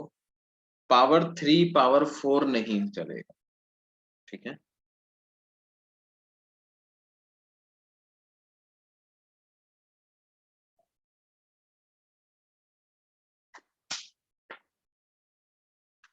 देखो लास्ट पेज दिखाओ, लास्ट पेज, लास्ट पेज दिखाओ ना।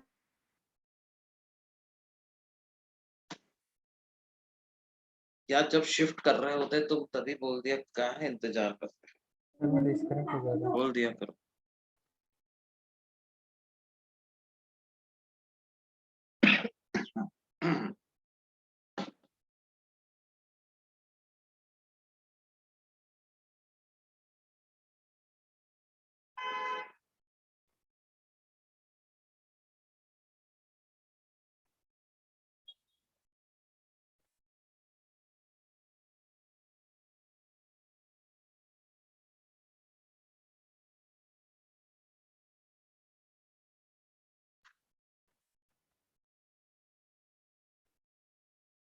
हो गया जी।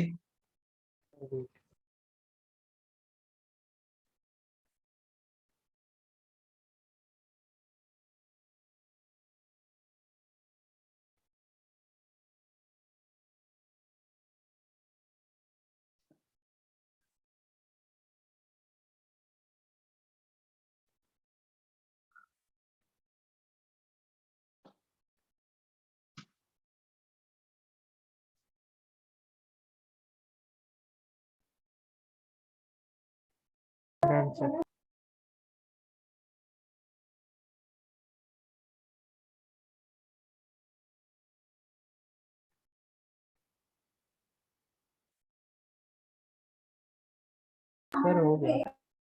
हो गया, ओके। देखिए जैसे मान लो मैं आपसे पूछूं कि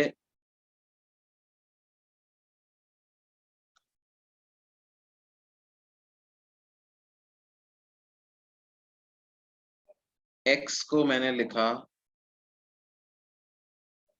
sign T plus sign 2t, है ना। determine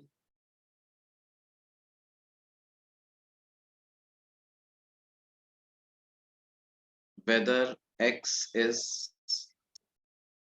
a periodic function or not.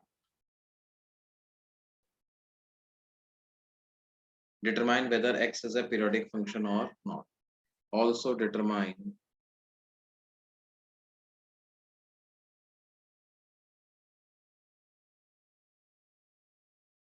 whether x is simple harmonic.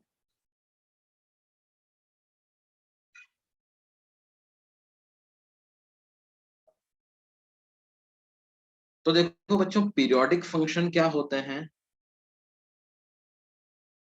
वो फंक्शन जो कि अपनी वैल्यू बार बार रिपीट कर लेते हैं, है ना? अब देखो x जो है वो sin t plus sin 2t की फॉर्म में लिखा हुआ। क्या sin t अपने आप में एक पीरियोडिक फंक्शन है क्या? Yes, sir. हाँ, ये एक पीरियोडिक फंक्शन है ना? इसका टाइम पीरियड क्या है? क्या इसका टाइम पीरियड 2 पाई है क्या?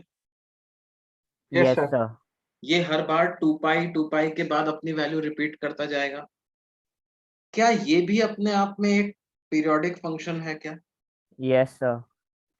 इसका टाइम पीरियड कितना है बच्चों?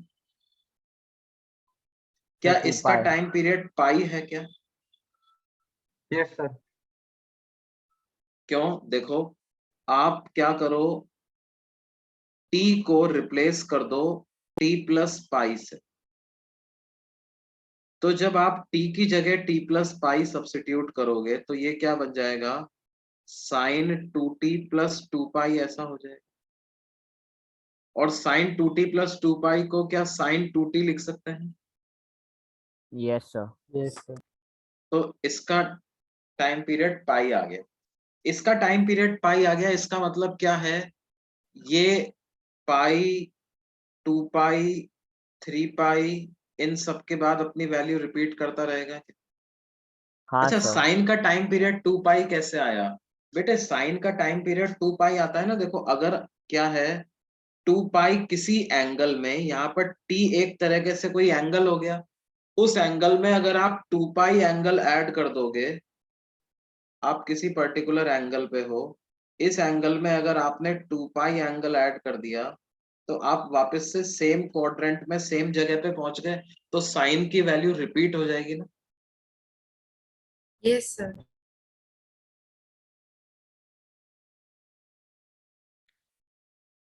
है ना? अच्छा, 2 पाई एक बार अगर आपको टाइम पीरियड पता चल गया तो उस टाइम पीरियड के इंटीग्रल मल्टीपल के बाद वैल्यूज रिपीट होती रहती हैं, है ना?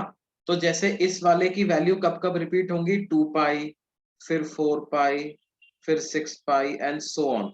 लेकिन टाइम पीरियड अगर कहा जाए तो हम 2 पाई कहेंगे, जो सबसे मिनिमम टाइम है। उसी तरह से इसका कैसे लिखेंगे?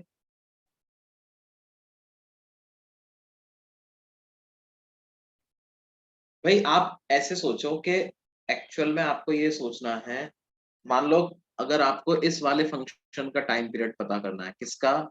sin 2t का टाइम पीरियड पता करना है। हमें नहीं पता जी sin 2t का टाइम पीरियड क्या है, तो कैसे पता करेंगे अकेले sin 2t का टाइम पीरियड? हम टाइम को रिप्लेस कर देंगे t प्लस कैपिटल T से, और हम चाहते हैं कि इसकी वैल्यू दोबारा कितनी आ जाए? sin 2t ही आ जाए। तो इसका मतलब sin 2 into t plus 2t को क्या लिखते हैं? 2t plus 2 into capital T। ये sin 2t के बराबर आ जाना चाहिए। इसका मतलब ये 2 इंटू कैपिटल T की वैल्यू 2 पाई हो जानी चाहिए ना, क्योंकि वो 2 पाई एंगल से जब एंगल बढ़ जाता है तो साइन की वैल्यू सेम आ जाती है। इसका मतलब इस वाले फंक्शन का टाइम पीरियड पाई आ जाएगा। क्यों जी? Yes, sir. yes, तो इस तरह से हमने क्या डिटरमाइन किया? इस फंक्शन का टाइम पीरियड तो है 2 पाई, लेकिन इस वाले फंक्शन का टाइम पीरियड है पाई। तो ये कब कब अपनी वैल्यू रिपीट करेगा? पाई के बाद तो करेगा ही। क्या 2 पाई 3 पाई 4 पाई इन सब के बाद भी अपनी वैल्यू रिपीट करेगा क्या? Yes, sir. अब इन दोनों का लीस्ट कॉमन मल्टीपल ढूंढना है आपको, वो मिनिमम टाइम जिसके बाद ये दोनों अपनी वैल्यू रिपीट कर दें, तो वो मिनिमम टाइम कौन सा होगा? क्या वो 2 पाई हो जाएगा? तो क्या Yes, sir. हम बोल सकते हैं कि time period of this overall function is 2 पाई?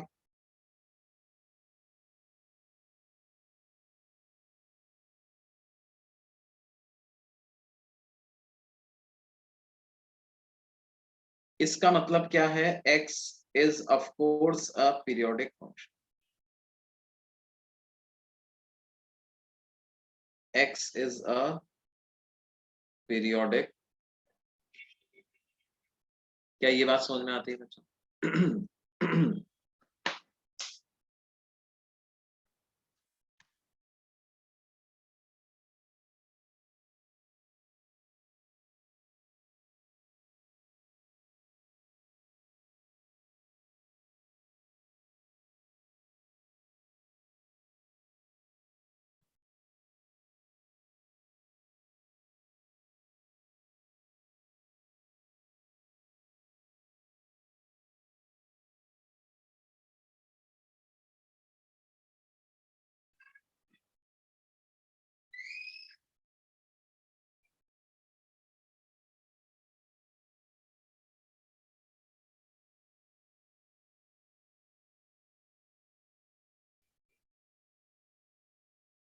बोलिए बच्चों, क्या ये बात समझ में आ रही है क्या? इनफैक्ट आपके पास अगर कोई भी ऐसा साइन केटी टाइप का फंक्शन लिखा हुआ है, साइन केटी, तो उसका टाइम पीरियड हो जाएगा 2 पाई बाई के। साइन केटी फंक्शन लिखा हुआ है तो उसका टाइम पीरियड क्या हो जाएगा? 2 पाई बाई के।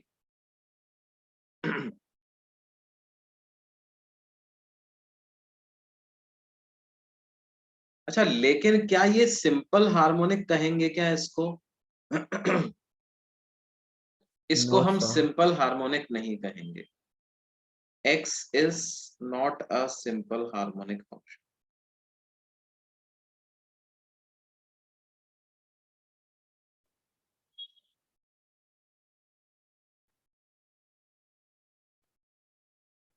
क्या होना चाहिए? वो सिंगल साइन या कोसाइन के फंक्शन के रूप में एक्सप्रेस हो जाना चाहिए, तभी आप उसको सिंपल हार्मोनिक कहोगे, वरना वो सिंपल हार्मोनिक नहीं।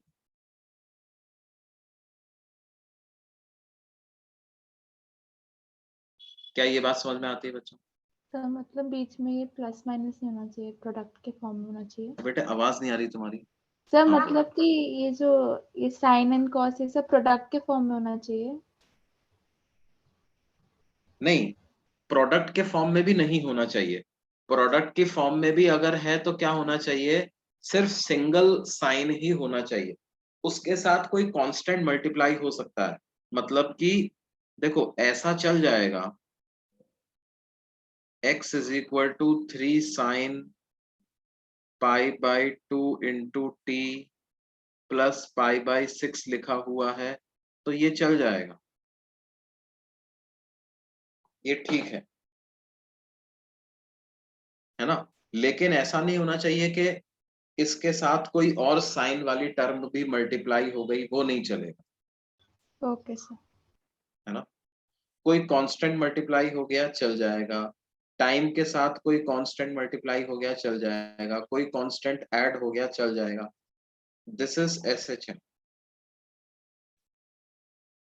अगर मान लो कोई हमसे कहे x is equal to, in fact ये भी चल जाएगा, 5 sine pi by 3t plus pi by 2 plus 10, कोई कांस्टेंट ऐड हो गया है तो ये भी चल जाएगा। ये भी क्या है? SHM, ये भी चल जाएगा, है ना? लेकिन क्या होना चाहिए? कोई और टाइम का फंक्शन इसमें मल्टीप्लाई डिवाइड ऐसा नहीं होना चाहिए। सर इनका टाइम पीरियड क्या है? इसका टाइम पीरियड क्या होगा? वही मैंने बताया, इसका टाइम पीरियड होगा 2 पाई डिवाइडेड बाई पाई बाई 2, मतलब 4 सेकेंड्स। और इसका टाइम पीरियड होगा 2 पाई डिवाइडेड बाई पाई बाई 3, मतलब 6 सेकेंड्स। कैसे पता करोगे? देखो, जैसे इस पहले वाले का टाइम पीरियड पता करना है आप, तो क्या करो, हम स्मॉल टी को टी प्लस कैपिटल टी से रिप्लेस कर दें। स्मॉल टी को रिप्लेस कर दें किससे? टी प्लस कैपिटल टी से। मतलब x की value t capital T time के बाद क्या हो जाती है वो देख रहा हूं, और मैं चाहता हूं कि ये उतनी ही आ जाए जितनी की t टाइम पे आती थी। तो t टाइम पे क्या आती थी? पाई बाई 2, 2 पाई। तो क्या आ जाएगा? 3 sine pi by 2 into t plus pi by 2 into capital T plus pi by 6। ये किसके बराबर आ जाना चाहिए? 3 sine pi by 2 into t plus pi by 6 के बराबर है। अब देखो, ये वाली टर्म तो हमको चाहिए ही, इसका मतलब ये पूरा चीज कितना हो जाना चाहिए? 0। अरे जीरो, जीरो का मतलब क्या है? जीरो टाइम पीरियड थोड़ी कहेंगे अपन। जीरो से नेक्स्ट हायर वैल्यू कौन सी है जिसके लिए ये इक्वेशन सेटिस्फाई हो जाए? तो क्या मैं सर, बोल 2 सकता हूँ कि 2 pi pi by 2 into capital T की वैल्यू क्या हो जाए? 2 पाई हो जाए। 4 pi would also do, 6 pi will also do, लेकिन 4 पाई एंड 6 पाई तो हायर वैल्यूज होगी, मिनिमम ये हो जाना चाहिए। तो कैपिटल टी क्या हो गया जी? 2 पाई अपॉन पाई बाई 2 हो गया कि नहीं?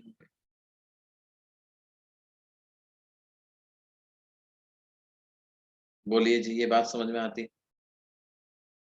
Yes sir. सेम उसी तरह से इसको भी अपन डायरेक्ट फॉर्मूला ऐसा बना सकते हैं क्या?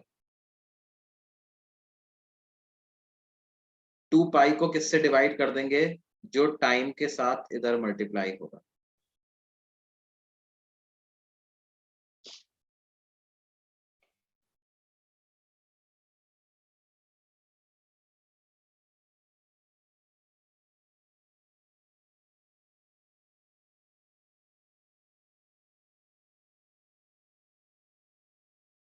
क्या ये बात समझ में आती है बच्चों?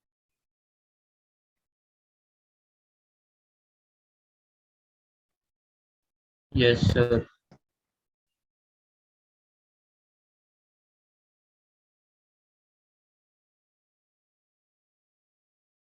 भाई मैंने ये कहा कि अगर ये वैल्यू 2 पाई हो जाए तो क्या ये इक्वेशन तभी सेटिस्फाई हो पाएगी ना। ये LHS RHS के बराबर कब हो पाएगा? जब ये वाली टर्म कितना हो जाना चाहिए? 2 पाई के बराबर।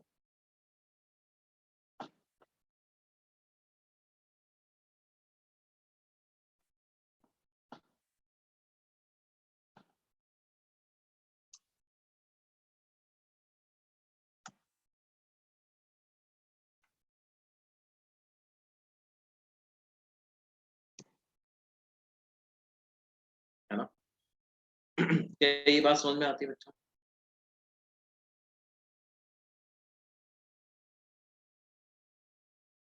अच्छा, अब आप समझिए कि इसका मतलब SHM की जनरल इक्वेशन किसे कहते हैं अपन? जनरल इक्वेशन ऑफ SHM होती है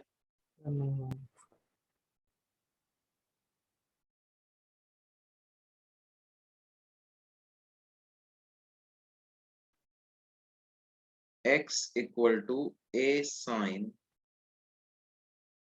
omega t plus five, where a, omega and phi are constants. They are some constants. And what is x? X is position of particle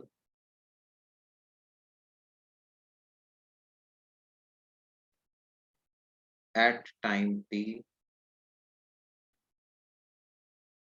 with respect to mean position.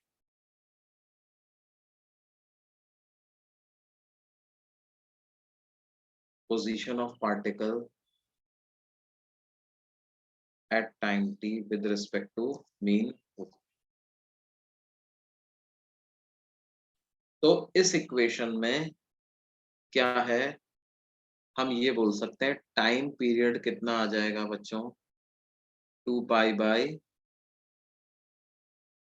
क्या, बोलो, omega. Omega.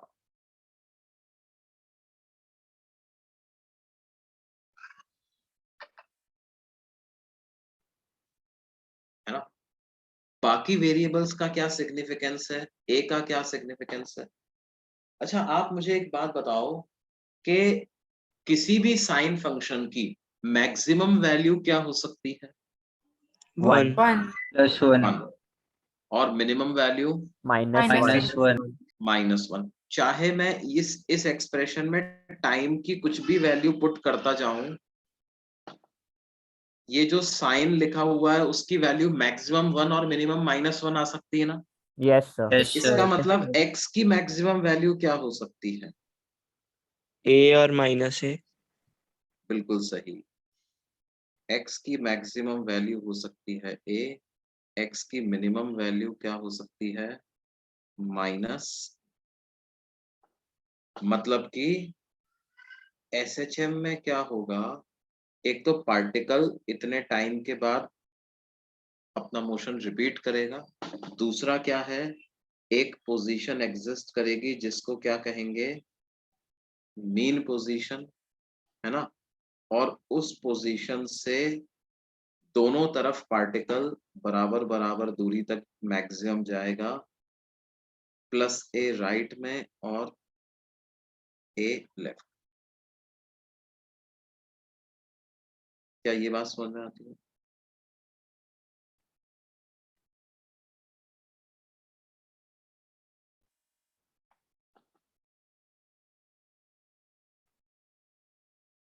है ना।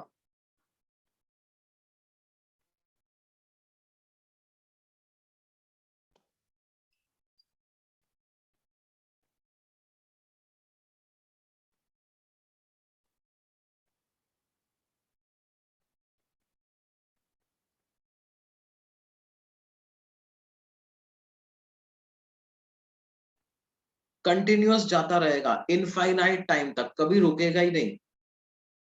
Mean position से चला, plus ए तक गया, फिर plus ए पे वेलोसिटी 0 हो गई, फिर वापस पीछे आया, फिर मीन पोजीशन तक आया, फिर और पीछे गया, माइनस ए तक गया, फिर वापस वेलोसिटी 0 हो गई। अगर ऐसा कर रहा है कोई पार्टिकल, अगर ऐसा कर रहा है तो उसी को कहेंगे कि वो SHM कर रहा है। ठीक है बेटे, एनर्जी फिनिश हो जाएगी, तुम क्या प्रैक्टिकली सोच रहे हो, हम आइडियल कंडीशन की बात कर रहे हैं। जैसे अगर मान लो क्या हुआ, मैंने एक पार्टिकल को स्प्रिंग से बांध दिया और स्मूथ सरफेस पे रख दिया, और कोई एयर रेजिस्टेंस वगैरह का फोर्स वहां पे अवेलेबल नहीं, तो क्या होगा, कुछ वेलोसिटी दे दी इसको मैंने, क्या होगा, आगे जाएगा जाएगा जाएगा, कुछ देर के बाद वेलोसिटी 0 हो जाएगी, फिर वहां से वापस आएगा, फिर से वेलोसिटी इतनी ही हो जाएगी, फिर पीछे जाएगा पीछे जाएगा पीछे जाएगा, जितना आगे गया था उतना पीछे जाने पर फिर वेलोसिटी 0 हो जाएगी, फिर वापस आएगा। क्या ऐसा करता ही रहेगा। एनर्जी खर्च कब होगी, मैकेनिकल एनर्जी खर्च तो तभी होगी ना जब कोई नॉन कंजर्वेटिव फोर्स लग रहा होगा। अगर कोई नॉन कंजर्वेटिव फोर्स लग ही नहीं रहा है तो एनर्जी खत्म क्यों होगी जी।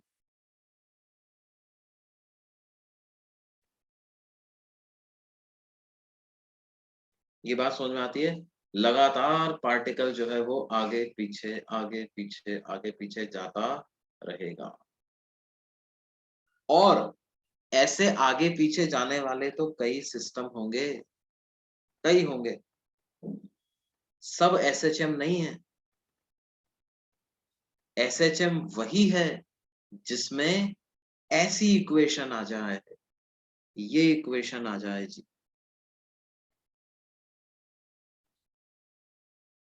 अगर x टाइम के साथ साइन का फंक्शन के रूप में वेरी नहीं करेगा तो हम उसको ऑसिलेशन कह देंगे, पीरियोडिक मोशन कह देंगे, SHM नहीं कहेंगे उसको। SHM में तो ये होना ही चाहिए, यही है सिंपल हार्मोनिक फंक्शन।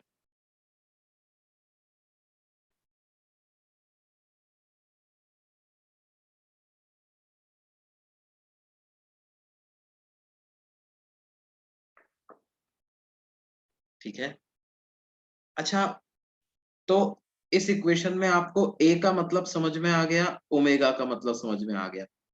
A से हमें पता चल जाएगा कि मैक्सिमम मीन पोजीशन से कितना आगे और कितना पीछे जाता है। ओमेगा से पता चल जाएगा एक ऑसिलेशन करने में कितना टाइम लेता है ना। फाई क्या बताता है, फाई क्या बताता है ये हम आपको अगली क्लास में बताएंगे, ठीक है। Phi basically initial current. हाँ बोलो बेटे। लास्ट पेज दिखाओ ना एक Newton's first law of motion is applicable, yes. Newton's first law of motion तो यार कहीं पे भी फेल नहीं होता, हर जगह एप्लीकेबल होता है। तो मैं ऐसा क्यों पूछा मुझसे? हाँ बेटे। सर लास्ट पेज दिखाओ। लास्ट पेज, हाँ बेटे।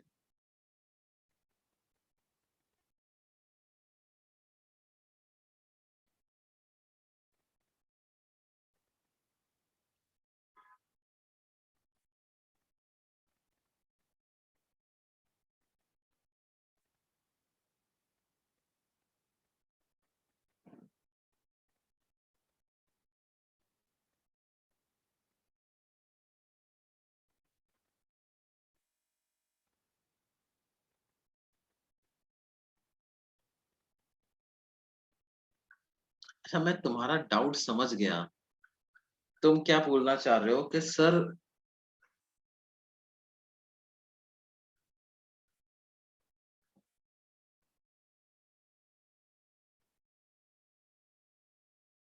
जब सरफेस स्मूथ है तो वो ए डिस्टेंस कवर करने के बाद रुकेगा क्यों?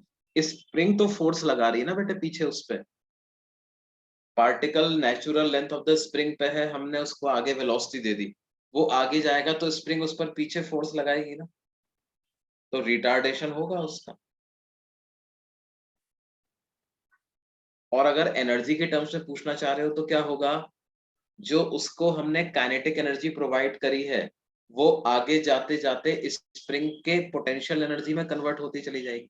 एक टाइम ऐसा आएगा कि काइनेटिक एनर्जी पूरी तरह से कन्वर्ट हो गई किसमें, स्प्रिंग की पोटेंशियल एनर्जी। फिर वहां से वापस आएगा, फिर पोटेंशियल एनर्जी स्प्रिंग की कम होती जाएगी और मेन पोजीशन पे आकर के पूरी एनर्जी किस फॉर्म में मिल जाएगी, काइनेटिक एनर्जी की फॉर्म में। और ये क्या होगा, इनमें आपस में कन्वर्जन चलता रहेगा। पोटेंशियल एनर्जी कन्वर्ट हो गई काइनेटिक एनर्जी में, काइनेटिक एनर्जी कन्वर्ट हो जाएगी पोटेंशियल एनर्जी में, लेकिन मैकेनिकल एनर्जी में की फॉर्म में ही रहेगा। ऐसा नहीं है कि वो एनर्जी कुछ हीट में चली गई या कुछ इधर उधर चली, ठीक है। तो एसएचएम में मैकेनिकल एनर्जी कंजर्व भी रहती है।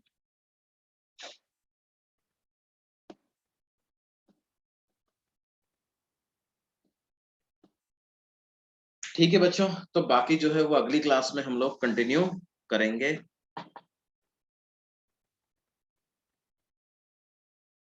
होमवर्क आप लोगों का क्या रहेगा, केटीजी थर्मोडायनेमिक्स का एक्सरसाइज 1 ऑफलाइन है, यस अगली क्लास ऑफलाइन है हमारी, उसमें मिलेंगे जी। Bye sir. बाय बच्चों। Bye sir, thank you. Bye, sir. Thank you. Bye sir.